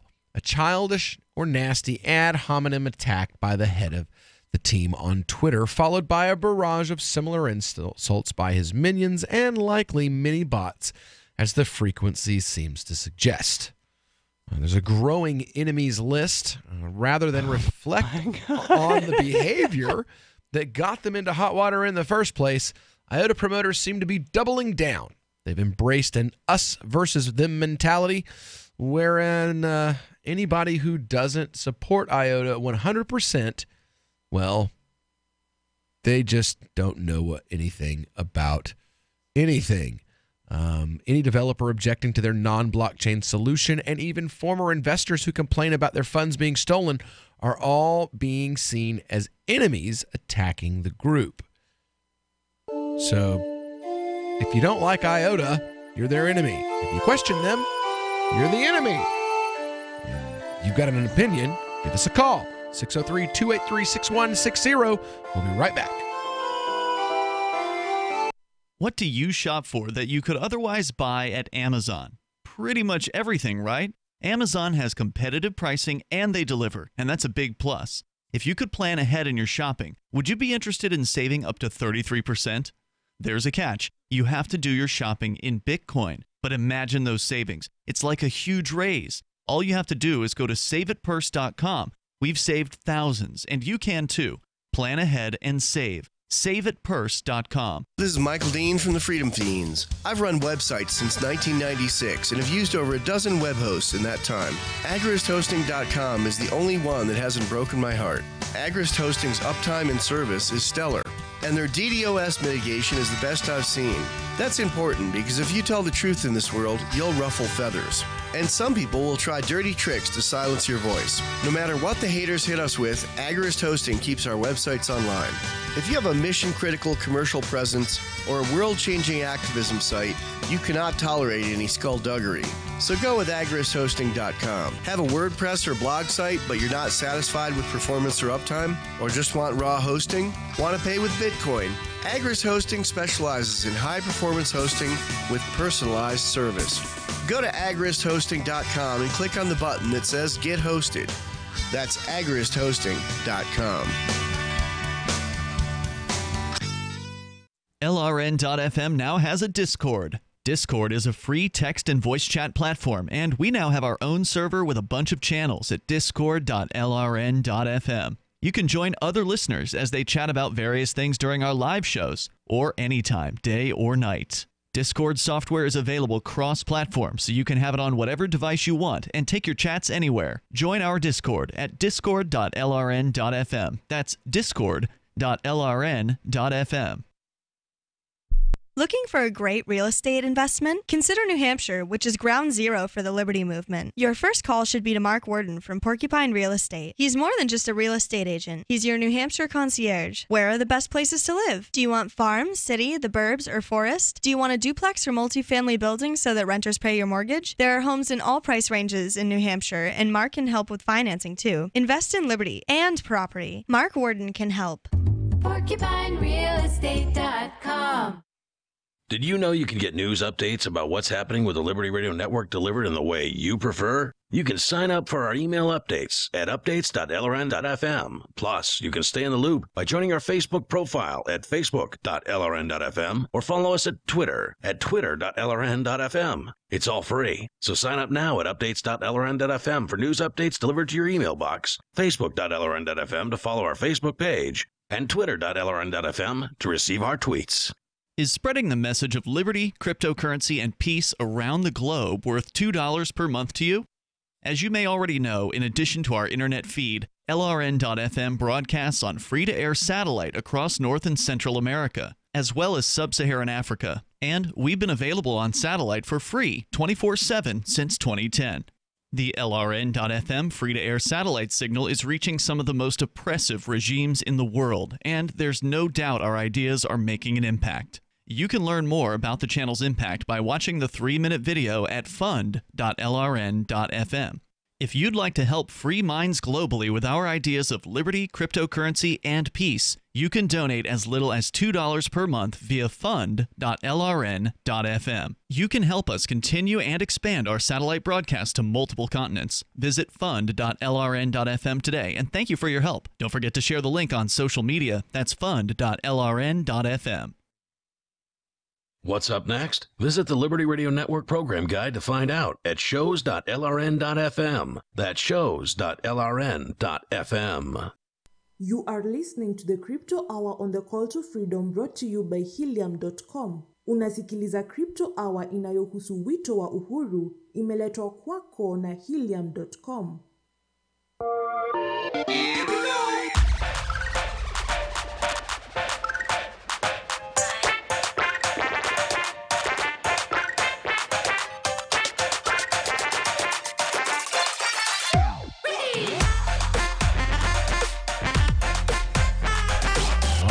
We're back here on the Call to Freedom on LRN.FM.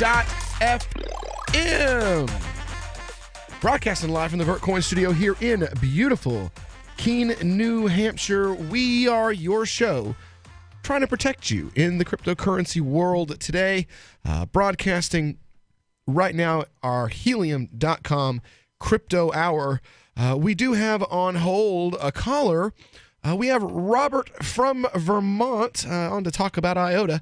So, Robert, tell us, what do you think and why do you think it? Okay, I bought some IOTA, a couple of years ago or a year or so ago. I don't really know a whole lot about it, but I bought my IOTA, and I think I bought $10 worth when it was. I mean, it was really, really low, and in 6 weeks it had tripled, and then there was some kind of an issue where you had to take the funds out of IOTA, and generate seed while IOTA fixed some kind of a problem, and then you would have put the currency back into it, and I don't know what happened with it, and then I heard it was hacked into, I guess, a few weeks ago. I don't really know a whole lot about the currency, but I got a good feeling though about it. Well, so you still have faith in it? I have faith in it, yeah, because you have to have things are going to change in the future, and that's what some of these currencies. So I'm learning they represent, things like some of these currencies I don't understand them, Will, but some of the things that they're going to help you do to be able to help for us for the future, for the younger generation, and then for some of the older folks, Well, now, for a little bit of context for our listeners out there who may not have been listening to the show back in January when we covered this, but what Robert is referring to is in January. There was there's a $4 million hack of IOTA using malicious seeds from a seed generator. So, yeah. Right. Yes. Today my wallet has been hacked. IOTA Reddit. There's tons of them. Hacked. Oh my God, my IOTA's missing. It's missing. It's gone. So many people got and poor wallet security, subpar coding, once again, was where the blame was placed. So, yeah. Well, I was under the impression that one was malicious behavior on the part of the website owner, and that it wasn't the fault of IOTA. I think it was. Okay. The problem with IOTA is that IOTA was coming out and saying that there was nothing wrong. Oh, that's right, yeah. Remember, IOTA came out and just denied, and that's what we're talking about here. Was that it, Rob? Well, I don't know. Maybe I didn't explain myself enough. I still have my IOTA seed. It just hasn't been put back into the wallet, because it won't let me put it in, And I wondered maybe if there was going to be a representative from IOTA that would either come to the show or call in or something like that, do it like a crypto hour show or something. That's a good idea to try to get them on. I would try to arrange that. Yeah, we'll try to arrange that, Rob. We'll get out and try to get them on here. I'm actually surprised we haven't done so already. I have actually sent them an email, but I never got a response back. Well, that's all right. We will harass them until they do. And if we don't, the Call to Freedom, the website, I specifically mentioned your name, Will, and I believe I put a phone number in there, but I never got no response back. Huh. Well, hopefully we'll get lucky and see them at one of the many conventions and conferences that we're scheduled to go to this year. And if not, we'll probably find someone who has the ability to get in touch with them at some point in time. Right, but I still have all kinds of faith in in that currency. I'm not giving up on it. Well, now if you're watching on Twitch right now, you can see my my laptop has a little IOTA mouse from Kawaii Crypto, which is a wrong side, which is a they're like little Sanrios, but they are cryptocurrency characters, and the IOTA one is a mouse. So because IOTA, MyOTA, Tiny, that kind of, so they got a mouse. And we have a number of those stickers, and if you come to a Call to Freedom booth, we'll have those MyOTA Kawaii stickers, and we will have the lady from Kawaii Friends on with us next week. So definitely stick around and check that out. Thanks for coming on with us today, Rob. Now, the problem isn't maybe so much the currency right now as it is that, you can't call out any problems with the currency without having to worry about being targeted. Says, and An IOTA blogger described today, we decided to start an anti-misinformation report that comes out daily if possible. A group of people is willing to help me with that. The report will include timestamps, tweets, sources, names of attackers, and the FUD explained and corrected. While this approach might intimidate some, it cannot silence everyone in the ecosystem fraught with scams where fair judgment is needed. And they're actually reporting tweets. We've received a complaint regarding your account, ABRKN, for the following content. I just published IOTA cannot be used for IoT. Loss of funds may occur. And that tweet was taken down. The IOTA Mafia are not giving up. Reporting my account to Twitter. Read the review that triggered them here. expletivecoin.com/IOTA cannot be ... More competition. Yeah. Well, basically, people are saying are talking in public openly about the problems they're having with IOTA, and then having their accounts attacked and reported. Like, this is like Antifa style stuff that's going on here. It is. It's sad. Or alt-right stuff. Both. They both do it. They both do it. Very true. Very true. So, like, I'm just beside myself that this kind of stuff is finally making itself into our space in the crypto community. I'm saddened by it. I'd love to know if any of our listeners out there have their own opinion on it. Give us a call at 603-283-6160 here on the Call to Freedom. This is just it's a very sad thing to see that this whole community is now being, like, there's tons of these little things popping up now. Hello, Arya? It definitely doesn't bode well, and I think as we become more and more mainstream, it's going to become more and more frequent. Yeah. Because, childishness and immaturity, that's just the standard now, especially on the internet. Yeah, where you have, complete anonymity and, or at least a limited enough anonymity that people feel empowered to say things that, like, people say things that, and I experience it myself all the time, they wouldn't say in front of someone. Oh, absolutely. And I see it all the time. All the time. Oh, yeah, I have never had anyone tell me to my face that they thought I was mentally ill, ever. Right? But on the internet. Oh, they'll tell you that all the time. It's every day. They'll tell you that all the time.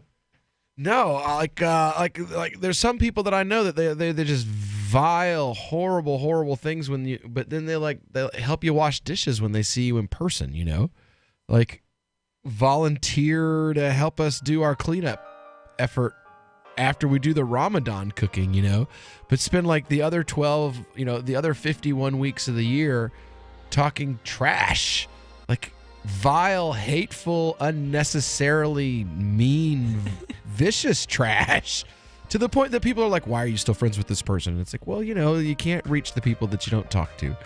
So, and we're talking to you here on the Call to Freedom. We'll be back here in just a moment. Give us a call, 603-283-6160.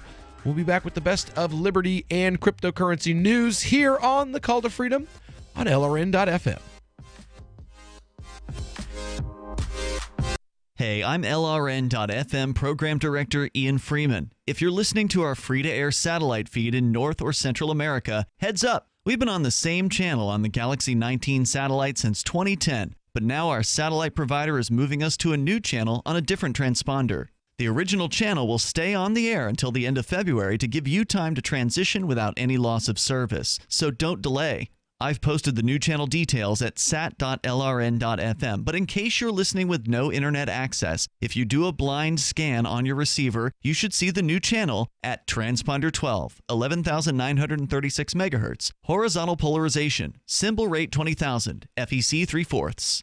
All that information is at sat.lrn.fm, as well as a link to our Patreon where you can support our channels for just $2 a month. Visit sat.lrn.fm for more information about our international satellite channels, and thanks for listening to LRN.FM. Imagine someone in your community getting in their car, turning on the radio, and hearing the Liberty Radio Network. You can make that vision a reality with your own micro radio station. Visit broadcast.lrn.fm to learn how you can put our programs on the air in your area. You can have LRN.FM running around the clock, and you can even add in your own local shows. Building a radio station is simple, but programming isn't. That's where LRN.FM comes in. Learn more at broadcast.lrn.fm. That's broadcast.lrn.fm. Are you tired of governments murdering people around the world? Stop using their money. There is an alternative. Bitcoin is a stateless, free market, non-political currency. Bitcoin cannot be inflated or controlled by any government. By using their money, you are helping the state. Stop doing it! You have an incredible alternative available now. Learn it, use it, spread it. Get started with Bitcoin at bitcoin.com. That's bitcoin.com. More of the Call to Freedom is coming up next, live after the news on the Liberty Radio Network at LRN.FM.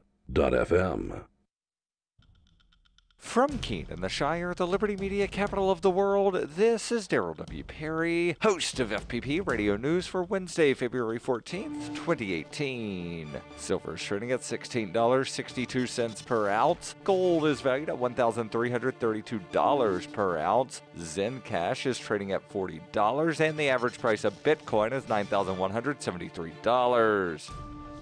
Antiwar.com reports as details continue to emerge from last week's U.S. attacks on pro-Syrian forces, it appears that dozens, or by some accounts scores, of the slain were actually Russian military contractors working for the Syrian government. That raises the stakes about U.S. attacks in Syria, fueling a direct conflict with Russia. Over the weekend, the U.S. struck again, with officials now confirming that a U.S. MQ-9 Reaper drone attacked and destroyed a Russian T-72 tank in eastern Syria, in what U.S. officials are claiming was an act of self-defense. Lieutenant General Jeffrey Harrigan says the drone saw the tank that took a shot at us, and that he believes the U.S. rules of engagement allows for the tank to be destroyed in self-defense to protect the drone. 3 people within the tank were killed. As to who they killed, U.S. officials are no more forthcoming than they ever are, with Lieutenant General Harrigan saying the U.S. is not going to speculate on whom they killed, and that they flat out don't know whose tank it was or who was driving it. Which isn't a great excuse, because tanks are generally well marked as to their owners and operators, and while both Russia and Syria are 2 of the top 3 extant operators of such tanks, there are massively different ramifications for the U.S. to have destroyed a Syrian tank of Russian origin, or to have deliberately attacked and destroyed a Russian tank. While the U.S. has claimed all of its recent attacks on pro-Syrian forces in the country are self-defense, the claims ring hollow, since they've killed in excess of 100 people while sustaining no casualties of their own, and doubly so in this latest case because they were defending a drone by killing 3 soldiers of unknown origin. Whether you're looking for precious metals, bitcoins, or books, you'll find that and more at shop.fppradio.com. Every purchase you make from one of my affiliates at shop.fppradio.com helps fund FPP Radio. That's shop.fppradio.com.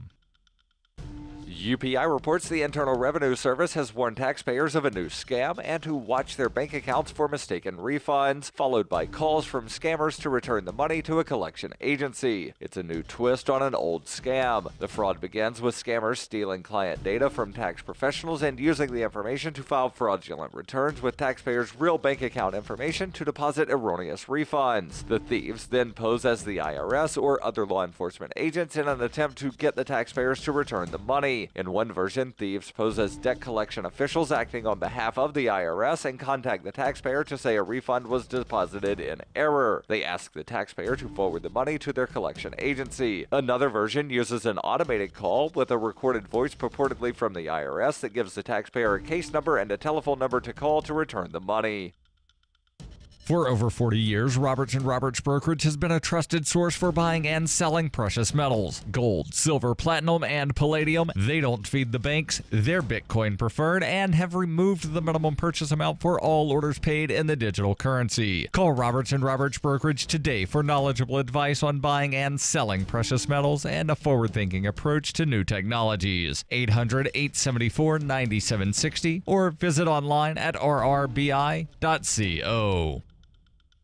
Reuters reports a second federal judge on Tuesday blocked President Donald Trump's decision to end a program that protects undocumented immigrants brought into the United States as children in violation of immigration laws. U.S. District Judge Nicholas Garofis in Brooklyn ruled that the Deferred Action for Childhood Arrival program, or DACA, cannot end in March as the Republican administration had planned, a victory for some states' attorney general and immigrants who sued the federal government. This decision is similar to a January 9th ruling by U.S. District Judge William Alsup in San Francisco that DACA must remain in place while litigation challenging the decision continues. The legal battle over DACA complicates a debate currently underway in Congress on whether to change the nation's immigration laws. The Supreme Court is expected to make a decision by Friday on whether to consider the administration's appeal of the San Francisco ruling. Garofis said the administration could eventually rescind the DACA program, but the rationale given in September for rescission were too arbitrary and could not stand. The judge ordered the administration to process DACA renewal applications on the same terms as had been in place before the president took his action.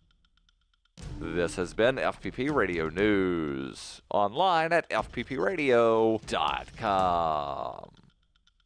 Saying that a few images of displaced refugees would probably do the trick, Americans admitted this week that they could probably be talked into another war. Citizens nationwide told reporters that if they were to see a blurry satellite image of potential nuclear weapons or footage of an evil militant group, they could easily see themselves getting on board with another major military effort. I'm not saying I'd be gung-ho about it right away, but if they called it something like a concentrated military operation or something other than war at first, I could see myself warming up to the idea. Honestly, just hearing a top official on TV say something like patriotic duty might clinch it. And in this week's op-ed pages, an area man finds it's just his luck to lose thousands at the blackjack tables every night for the past few weeks. In other news, a senator tries submitting a rejected bill to the Canadian Parliament. What Mom would have wanted is evolving over the course of funeral planning. And a new report finds you're actually saving money with a Franklin Skate Center roller rink membership. This is the Onion News Network. This is Angel Clark, and you're listening to The Call to Freedom on LRN.FM. Here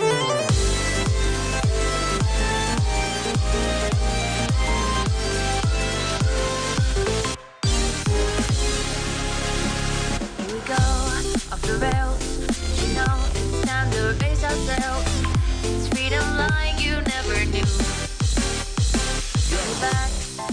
All right, we're back here on the Call to Freedom on LRN.FM. It's time for the final hour of our live broadcast here, back in New Hampshire, back in the VertCoin studio, back behind the mic here in New Hampshire. And you know what? If you had told me, this time last year that I would be south of the Mason-Dixon line, pining for when I could get north to New Hampshire, I would have told you were absolutely crazy. But turns out I was wrong. I don't know. It's very warm down here. It is. Very cold up there. It is. Well, no, not really. But you don't get robbed up there in front of hospitals. So there is that. Or at least you haven't yet. No, it's nice up here today. I told you earlier, it's nice. It's all melting off. We're getting back to, the kind of weather I can be like, hey, come on up.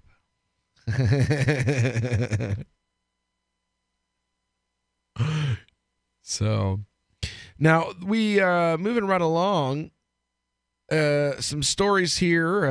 Let's see. Oh, I just wanted to have just a little commentary of my own. Now, have you heard about this young Palestinian girl that is being tried in Israel? I have not. No? It sounds horrible. Is it as horrible as it sounded just now? She's a teenage girl on trial. She hit a Israeli soldier. She's a teenage girl, though. She's a hero for Palestinians. She was filmed slapping and kicking an Israeli soldier in the occupied West Bank. She's going to be tried before an Israeli military court. Holy crap. Yes. Hey, you know what they should do? They should stop occupying the West Bank. What an idea. Then that might not happen. Well, it says here, Ahed Tamimi, 17 years old now, drawn international attention following her arrest after the December 15th confrontation with an Israeli soldier and a soldier outside of her West Bank home in Nabi Saleh. The incident was streamed live on Facebook by her mother, and it went viral. Tamimi and her mother, Nariman, were arrested a few days later. On Tuesday morning, Tamimi, wearing a prison uniform with her hands and feet in restraints, was led into the courtroom at the Ofer military prison near Ramallah for preliminary trial hearings. Her father, Bassem, the only member of her family in the courtroom, said to her, "How are you? Stay strong." The teenage girl faces 12 charges, including aggravated assault. An adult could be jailed for up to 10 years, but such an outcome is considered unlikely for a minor who was 16 when the incident happened. Oh my God. They arrested a 16-year-old girl for beating up an Israeli soldier? Yes, and are going to try her in a military tribunal. The case has polarized opinions. Some Israelis have accused her of courting publicity and being a troublemaker. But don't try little girls for beating up your soldiers. Yeah, you're an occupying soldier with a machine gun, and a little girl that you were harassing had enough. I mean, it's not funny, but it is funny. You know. See here, Palestinians say she was protesting against Israel's occupation of the West Bank. On the eve of her last appearance, the human rights group Amnesty International called for her immediate release. Let's see here. Outside court, Tamimi's lawyer, Gabby Lasky, said her family wanted the case to be heard in public, but the judge had ordered the numerous journalists present to be removed. So they don't want people to know that she beat up an Israeli soldier, I'm guessing. Because she's a minor. They want the courtroom cleared because she's a minor, which is something they do here. I think the decision of the court is because the court decided what is good for the court and not what is good for Ahed, Lasky said. They understand that people outside Ofer Military Court are interested in her case. The case was adjourned until March and can go on for months, and Tamimi will remain in custody. So, we've just got a teenage girl locked up in a military prison trying to wear her down. But what I find even more incredulous than this is the fact that you have political candidates in the United States and political leaders in the United States who have sent our money to support this. The United States taxpayer more than likely paid for the gun held by the soldier that started the altercation, finances the prison that the young girl sits in, and also pays for the courts where the young girl will be tried. This is your money, your tax dollars at work. Good American taxpayer. But what I find the most shocking, and this is a question, I would like to be in that courtroom and ask her one question that has absolutely nothing to do with her case. What do you think about the fact that the average American Muslim political activist unapologetically raises money for, campaigns for. Many times, they themselves, Palestinian refugees, some of the most Zionist politicians in the country. I know a Palestinian family in Central Florida, a number of them actually, that fundraise for Bill Nelson in their homes. They literally open their homes and invite local Muslims to come and raise tens of thousands of dollars for people like Bill Nelson. I know you have voices out there like Linda Sarsour, who openly told Muslims to forget about the fact that, well, Hillary Clinton said that Jerusalem is the indivisible and eternal capital of Israel, and that if elected as a senator for the state of New York, she would do everything in her power to support legislation to move the capital of Israel to Jerusalem.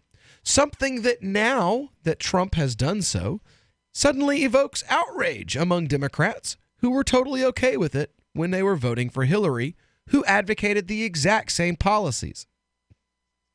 I would like to know, what does she think about those Muslim activists in America who openly raise money for her oppressors, who openly raise money and tell other Muslims to vote for the very politicians who have voted over and over and over to pay for her oppression?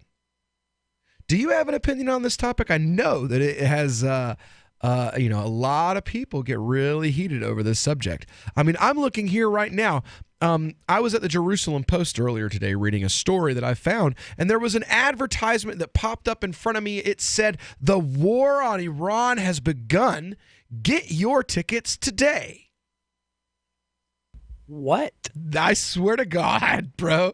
I'm on Jerusalem Post, and I'm reading an article, and a black banner across the top says, "The war on Iran has finally begun. Get your tickets today." And you click on it, and it says, "Get ready for the Jerusalem Post Annual Conference of 2018, a day-long conference where Israeli and American politicians and leaders will speak about the threats to Israel's security, the new state of relations between Jerusalem and Washington, like teenage girls, and challenges facing the Jewish people." Lindsey Graham, Carolina Glick, Ehud Olmert, General Gabi Ashkenazi.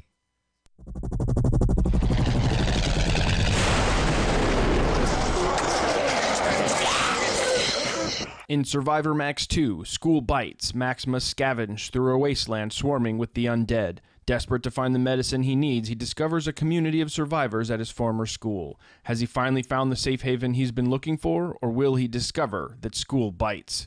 Look for Survivor Max on Facebook, read reviews on Amazon, and read Chapter 1 at survivormax.com.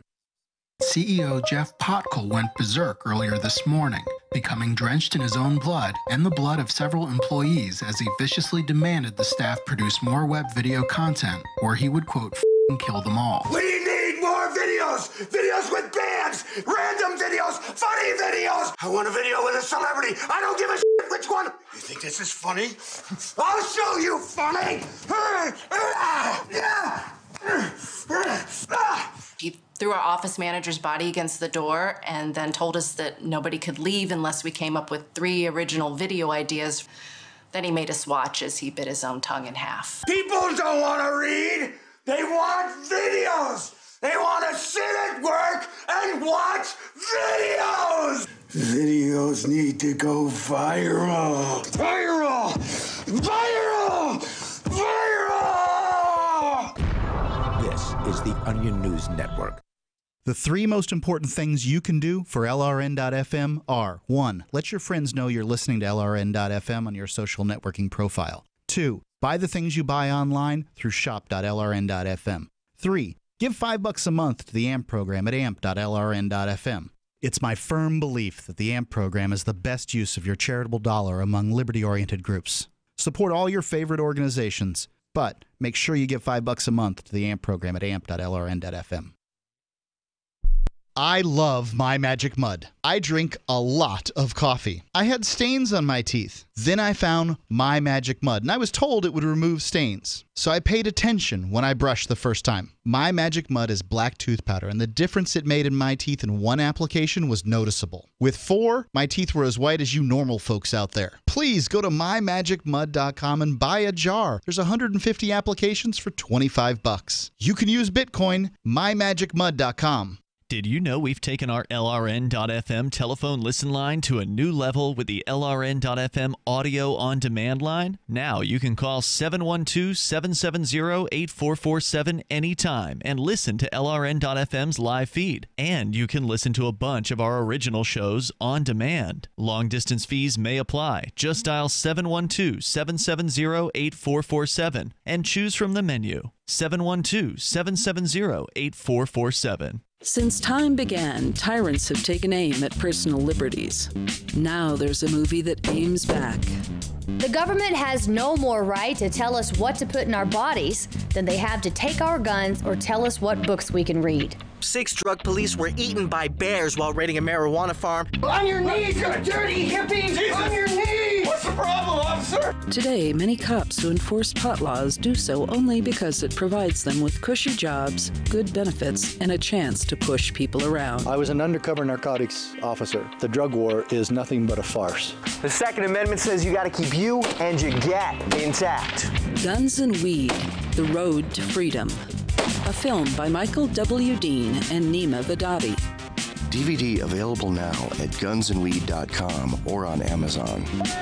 That's gunsandweed.com. Makes the perfect gift. Remember, that's gunsandweed.com. If you enjoy LRN.FM, please contribute to your favorite shows via their websites and become an amplifier at amp.lrn.fm. That's amp.lrn.fm. You are listening to The Call to Freedom on LRN.FM. تستمتعون إلى برنامج نداء للحرية مباشرة على LRN.FM.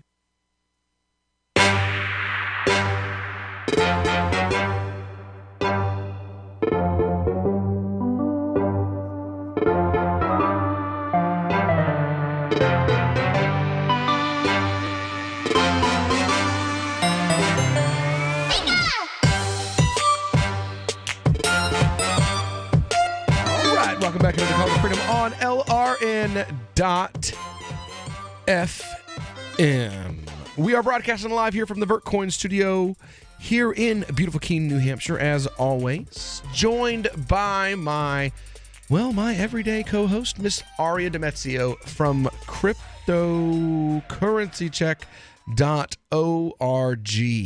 She is broadcasting live via remote from Mississippi. And it is just, you know what? It is another beautiful day here. And we're talking about this girl, you know, she's being tried by a military tribunal for slapping a soldier that's occupying her space, that's occupying her country. She's under military occupation and barbaric slaps military occupation. a soldier. She slapped a soldier and is being tried in a military tribunal. Now, let's hear. This is... Oh, wait. Uh-oh. We got a new update 3 hours ago. This is from Jerusalem Post, that very, very, very right-wing, as you heard before, you know.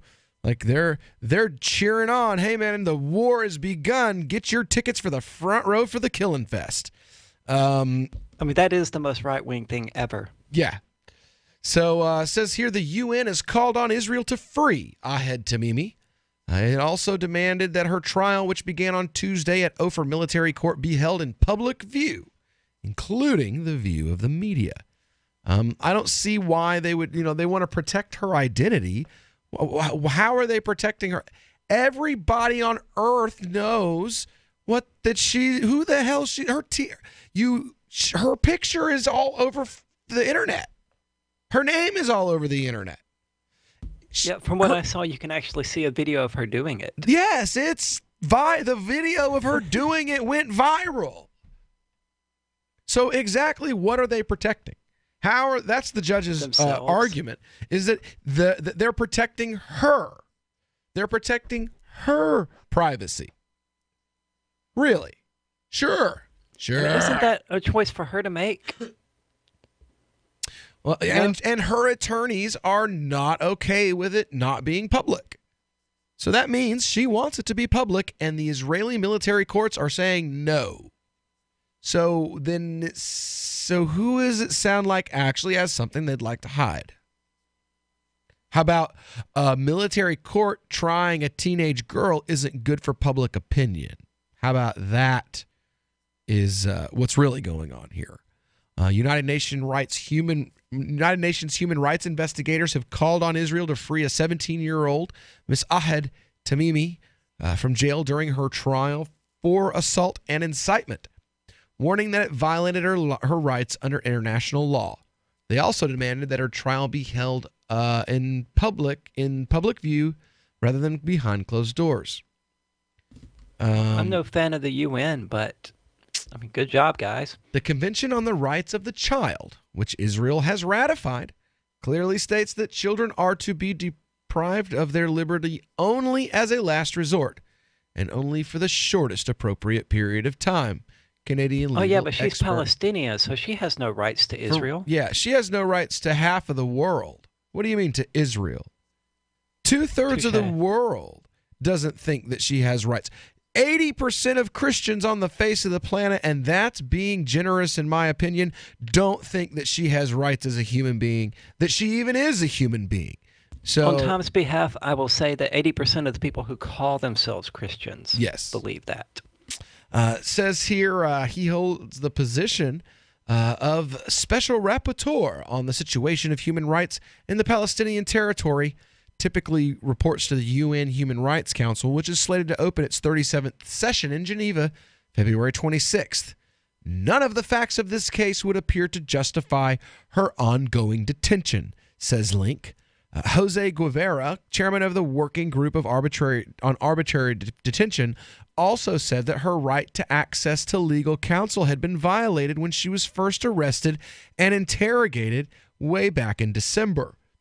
Quote, sadly, this is not an isolated case. Figures from Palestine show that Israel detains and prosecutes between 500 and 700 Palestinian children in military courts annually. When questioned about the Tamimi, many? Between 500 and 700? 500 and 700 every year. Annually, yes. So that's 1 to 2 every single day. Yes. Children. Usually for things like throwing glass bottles at armored military vehicles and artillery outposts. Yeah.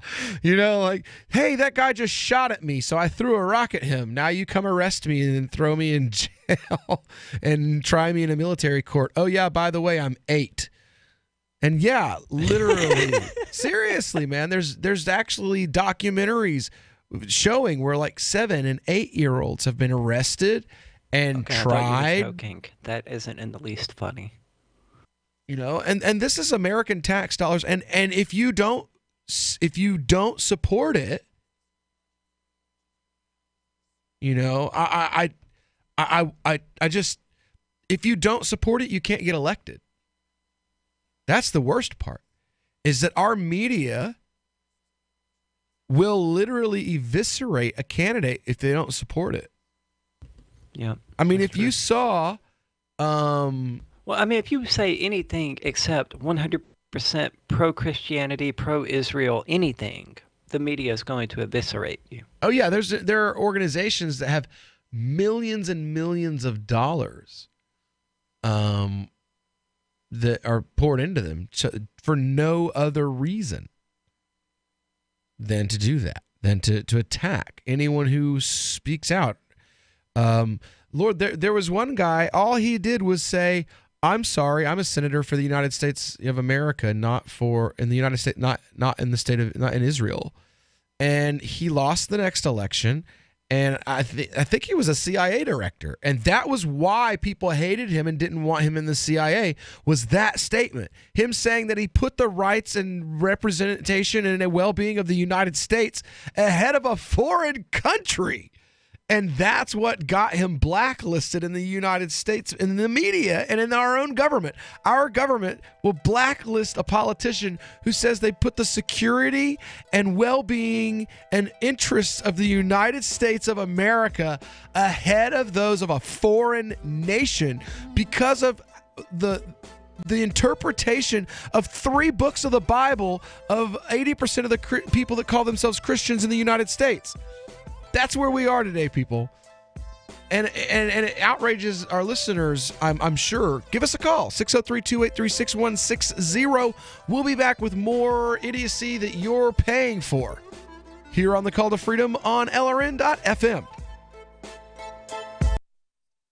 The warning signs. First, he made me feel special.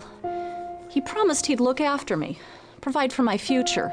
He broke every promise he made. Millions of Americans afflicted. I was ready to leave, but he told me he'd change.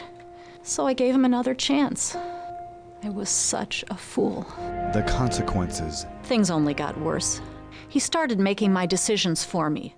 About my job, my kids' education, my money, my safety, my future. He took away my choices, but I kept going back to the same politicians. The diagnosis? Battered voter syndrome. I fell for the same old lies. They were just playing with my emotions, telling me what I wanted to hear.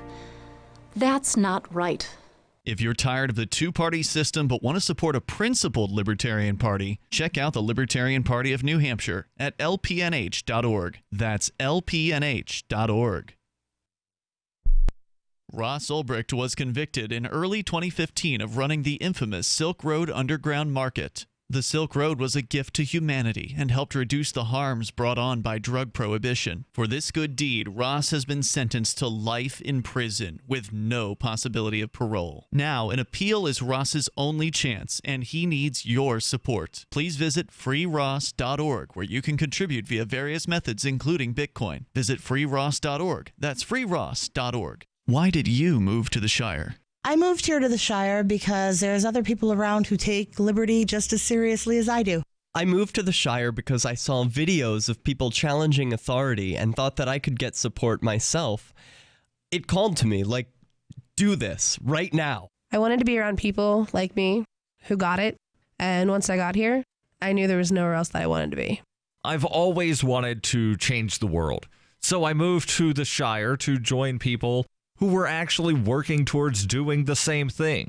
The people here are awesome, loving, and positive. It was for the adventure and for the feeling of something important is happening here. And I just wanted to come to sort of be part of that. Visit ShireSociety.com to read and sign the Shire Society Declaration and learn the reasons why, if you love liberty, you should immigrate to the Shire. Plus, add yourself to the Shire map at ShireSociety.com. That's ShireSociety.com.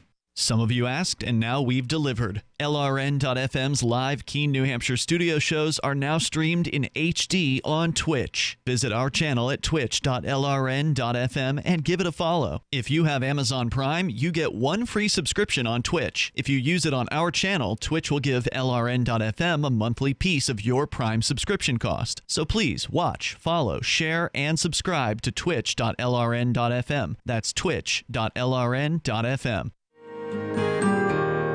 So the protection of life, liberty, and property is what the Free State Project is all about. But it's an effort to move 20,000 people who understand. It's about demonstrating to the entire country that, yeah, we can have a free market, a truly free market. Making it just a freer, great place to live.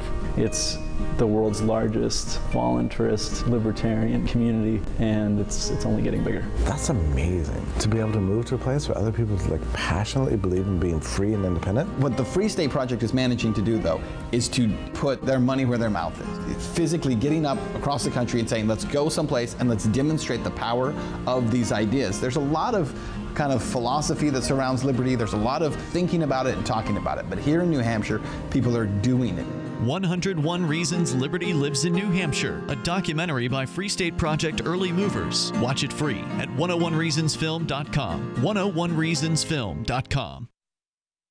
Join the LRN.FM Discord for live chat 24/7 at discord.lrn.fm. That's discord.lrn.fm. You are listening to the Call to Freedom on LRN.FM.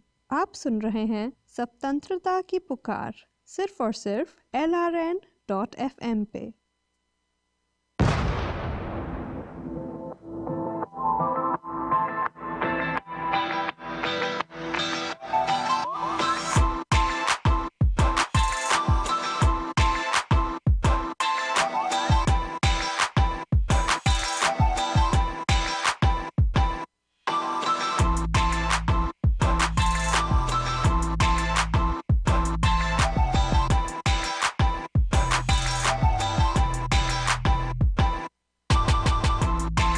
All right, welcome back into the Call to Freedom on LRN.FM. I'm broadcasting live from the VertCoin studio here in beautiful Keene, New Hampshire. And we've been talking about the story of Ahed Tamimi, a young lady who is being tried by military tribunal in Israel for, well, that's the best part. There's a story here from Washington Post. It comes from the person who does most of her filming, a cousin of hers. It's a narrative of the night that this altercation that has caused her to be arrested actually happened. According to Noor Tamimi, the cousin of Ahed, says, I had barely fallen asleep when I woke to find an armed Israeli soldier hovering over my bed. He told me to get up quickly and put on a jacket. Half asleep, I was handcuffed, thrown into an army jeep, taken away to be interrogated. They'd already taken my 16-year-old cousin Ahed in the night before. Now it was my turn. A few days earlier, the Israeli army had raided our town of Nabi Saleh in the occupied West Bank. Make sure you hear those words again. The militarily occupied West Bank. All right, hold on a moment. The militarily... Can we have the rolls, please? The militarily occupied West Bank.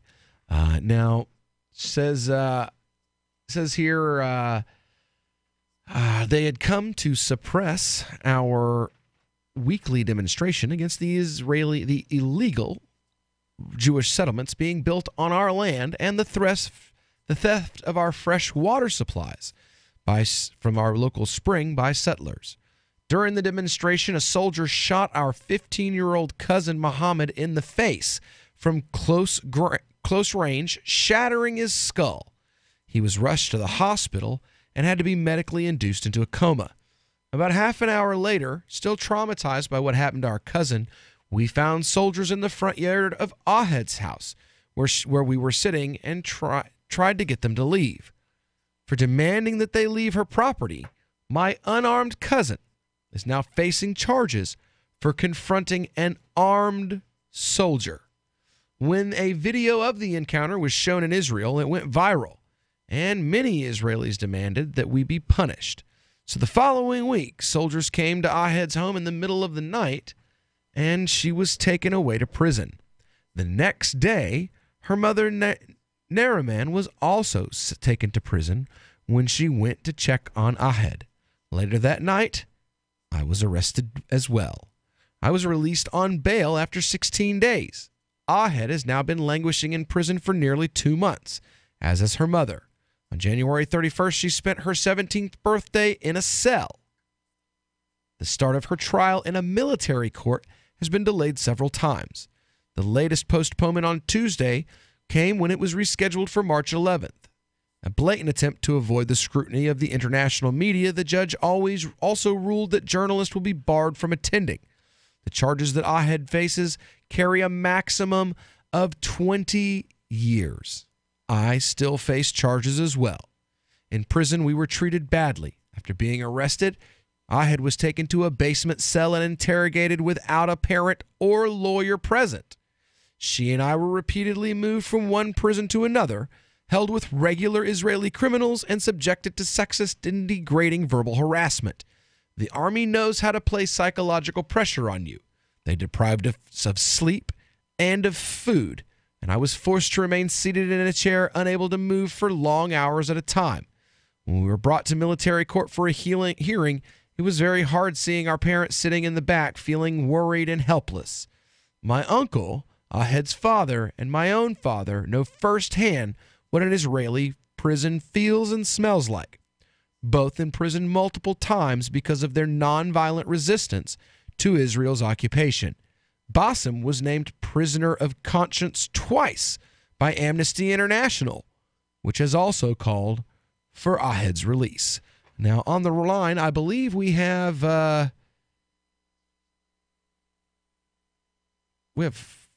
Ricky, I believe. I think we have Ricky at least, from the Commonwealth. You there, Ricky? Don't stop my call. But I have no fucking choice but to kick you. But you're okay. So I have, there are 4 people on, and they are all dropping F-bombs, so they will remain muted. There we go. That was pretty simple. No Ricky from the Commonwealth for y'all, evidently. He has a young lady on the air with him who doesn't know how to speak properly. So guess you guys are just going to have a nice day and call back when you can keep your potty mouth off of our airwaves. Thank you very much. Says, we were brought to a military court for a hearing. Yeah, there you go. That's justice. This is what your tax dollars are paying for, folks. You know, I mean, this is what you pay for. You guys, we as American taxpayers, those of us who still pay taxes, send over $3 billion, over $4 billion a year in tax subsidies to the state of Israel. So, free speech, free speech, free speech. So, dropping the F-bomb on the air is now free speech. Anyway, so moving right along, Aria. You still there? No. That we send them. I think you have me muted. I do. I mean, that's not even including the massive amount of weapons that we send them. Well, yeah. Well, there's this whole program that we have where we quote unquote store these huge stockpiles of weapons that they have they have access to use if they choose to. So we store our weapons in their country and let them use them free of charge. But that's not America arming a foreign nation. That's not what that is at all. It's something totally different because of the wonderful things he does. Yeah, I mean, we're off to see the wonderful Wizard of Oz. That's basically, like it's got that much basis in logic. The Wizard of Oz is about on the same level. So, well, I mean, the whole thing is bizarre, and I never knew anything about it until, I don't know, maybe 5 years ago when I just stumbled upon a pamphlet, actually in an abortion clinic. And it's stunning what has happened since, about 1930. Right. Yeah. In the Middle East. Yeah. Yes, absolutely. And what's funny is like the United Kingdom finally acknowledges its role in what's happened. Like the BBC will even what's the word? I mean, that would go back since before the 1930s, wouldn't it? That would go back to the 1700s, wouldn't it? No. This is the 1920s. When this whole basically Britain wasn't able.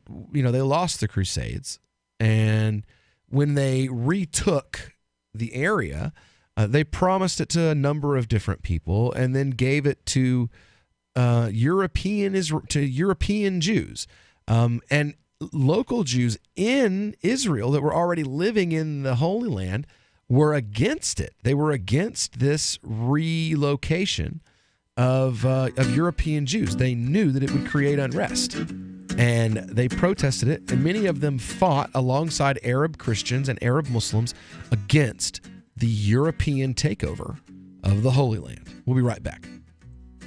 So you've signed the Shire Society Declaration and are planning your move to New Hampshire to be around more liberty-oriented people. Next, sign up for the Shire Society Forum at forum.shiresociety.com. There are a bunch of people there who are already in the Shire, and they want to meet you. If you're already in the Shire physically, you should also come by the forums. Remember, not everyone uses Facebook. New people are signing up for the Shire Society Forum every month, so drop in and say hello at forum.shiresociety.com. Do you know the difference between erudite and pedantic? If you do, you're probably pedantic. But seriously, a surprising number of erudite people mispronounce erudite, which has 3 syllables, not 4. Say erudite, not erudite. Because you are judged by how you speak, you want to avoid common misstatements, especially if you're a job seeker. For instance, do you know the difference between imply and infer? Only a speaker can imply. Only a listener can infer. And when you say you'll be out of pocket, do you mean out of touch? Out of pocket means you're on your own dime, not yet reimbursed. And if anyone ever asks, why do you always answer a question with a question? You should reply, do I do that? Just kidding. From survivalspeech.com, I'm Holland Cook. Did you know you can listen to LRN.FM via our free-to-air satellite channels? We have channels over nearly all of North America and much of Africa. All you need is an affordable receiver and a dish as small as 30 inches. There are no monthly fees. Learn more at sat.lrn.fm. Plus, if you are a broadcaster or want to be one, this is a good delivery method for our content. See our coverage maps and get details at sat.lrn.fm. That's sat.lrn.fm. sat.lrn.fm. The new 4th edition of Healing Our World, The Compassion of Libertarianism, will take your understanding of liberty to a deeper level and has over 1,300 updated references, new cartoons, and a foreword by Dr. Ron Paul. With discounts for multiple book purchases, the 4th edition of Healing Our World is a great gift for the liberals, pragmatists, environmentalists, and Christians in your life who think libertarianism is cold-hearted. Get yours today at healing.freetalklive.com and use promo code FTL for a $5 discount. Here's a chance to do a little activism while you're cruising Facebook, Twitter, or Google+.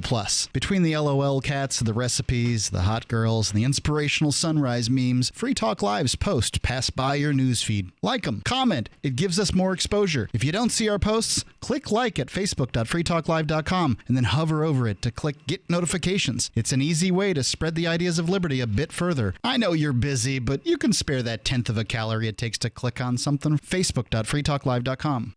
Catch the Call to Freedom at its new time, weekdays from 4 to 7 p.m. The Call to Freedom is the only live drive-home call-in show in the U.S. with a segment devoted to cryptocurrencies. Crypto Hour, brought to you by Helium.com, live from Vertcoin Studios in New Hampshire.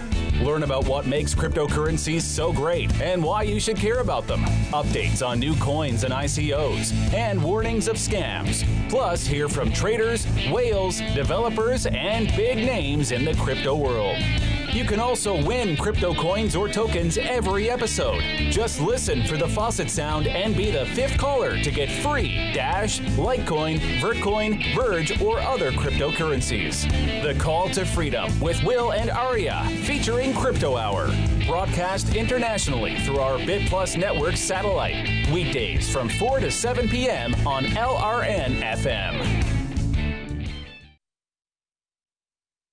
You're listening to the best liberty-oriented audio streamed around the clock, on the air, and online. This is the Liberty Radio Network at LRN.FM.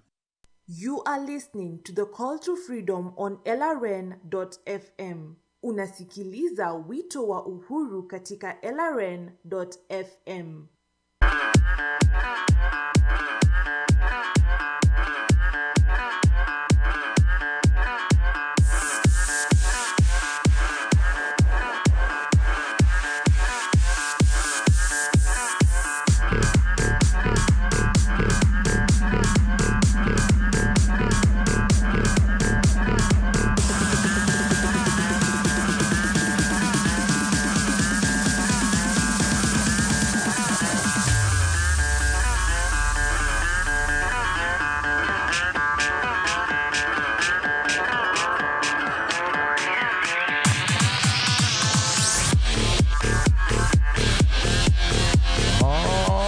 right, we're back here on the Call to Freedom on LRN.FM.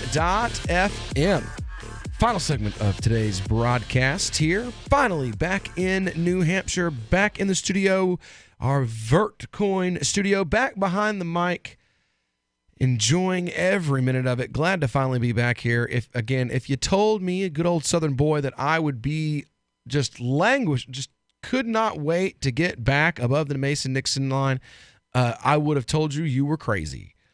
But being down in Florida after spending a few months in New Hampshire, being able to sit in my car any way I choose to without having to worry about click it or ticket, being able to, well, use my medication without having to worry about the possibility of arrest. This was something that I missed very much. The feeling of absolute paranoia all the time walking around. Also, see, that's why I can't medicate at all.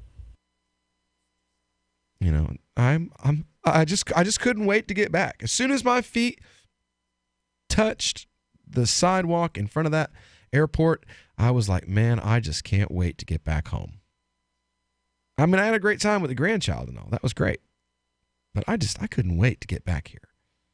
You know, so I'm glad to be back. And we've been covering this story in the final hour of the show.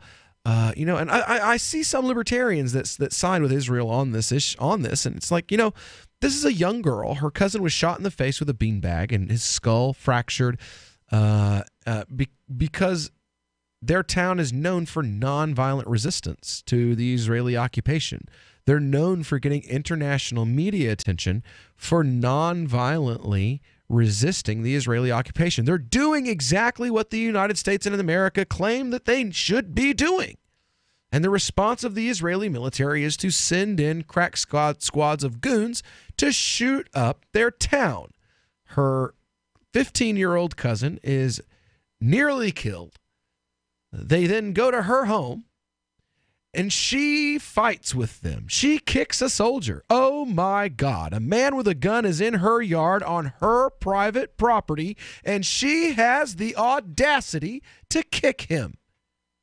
And someone who would claim to be in favor of secession from federal tyranny would support that.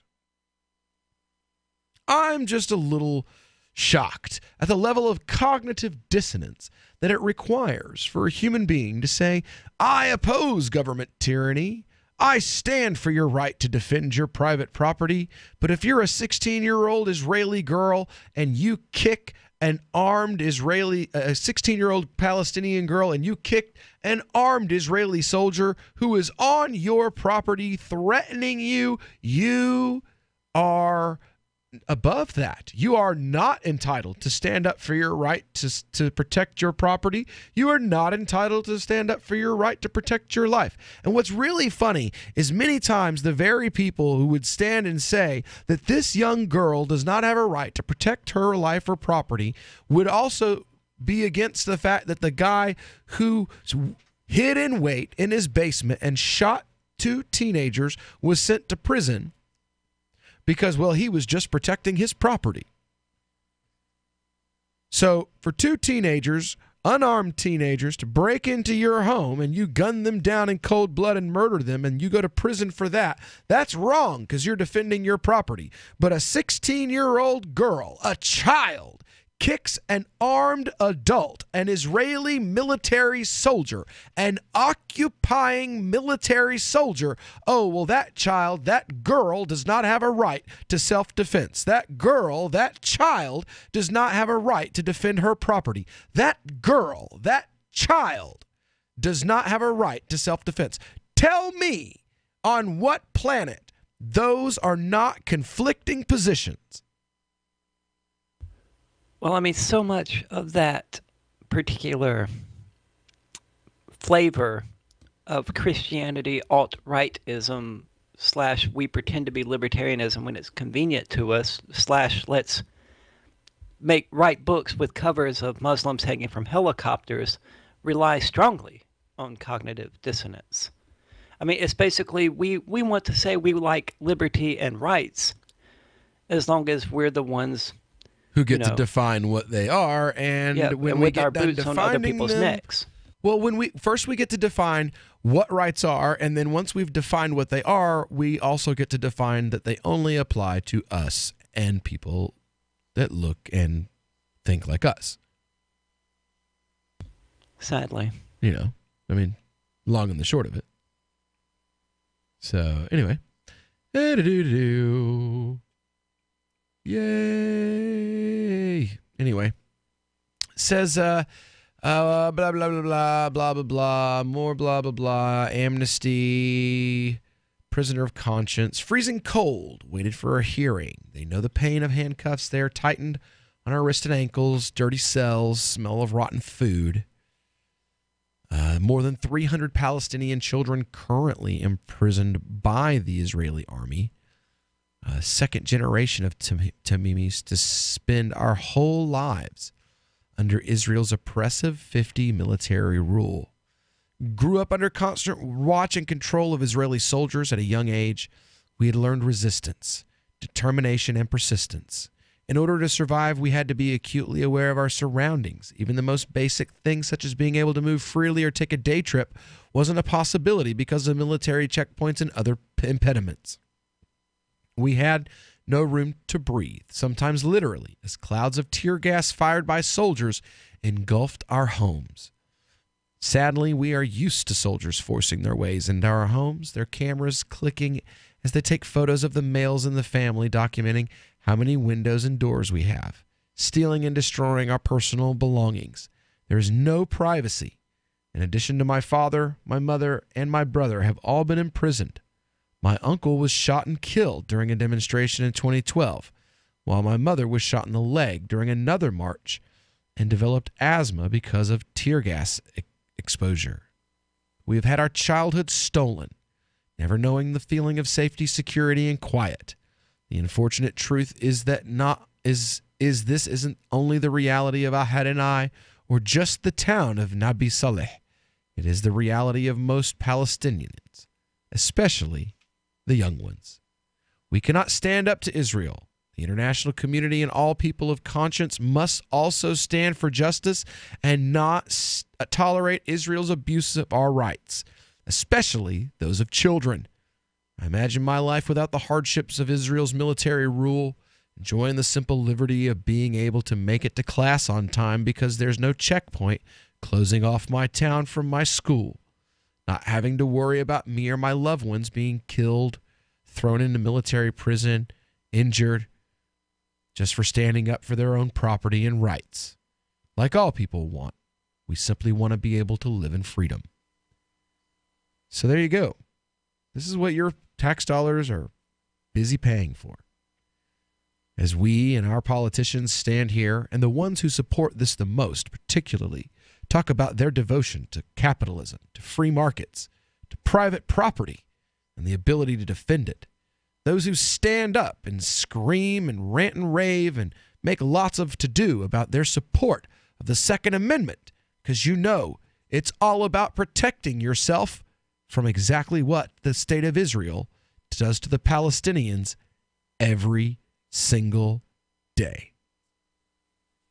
And supporting the fact that Israel says that the Palestinian people should not be allowed to have the very guns necessary to defend them. This is the cognitive dissonance that we live with today, folks.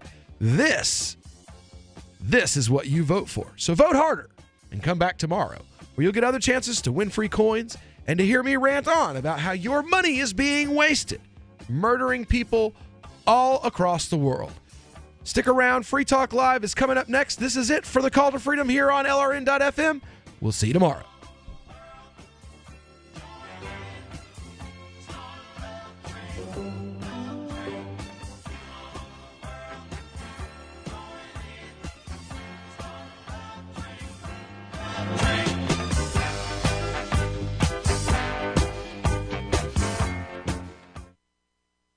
Is spreading the message of liberty, cryptocurrency, and peace around the globe worth $2 per month to you?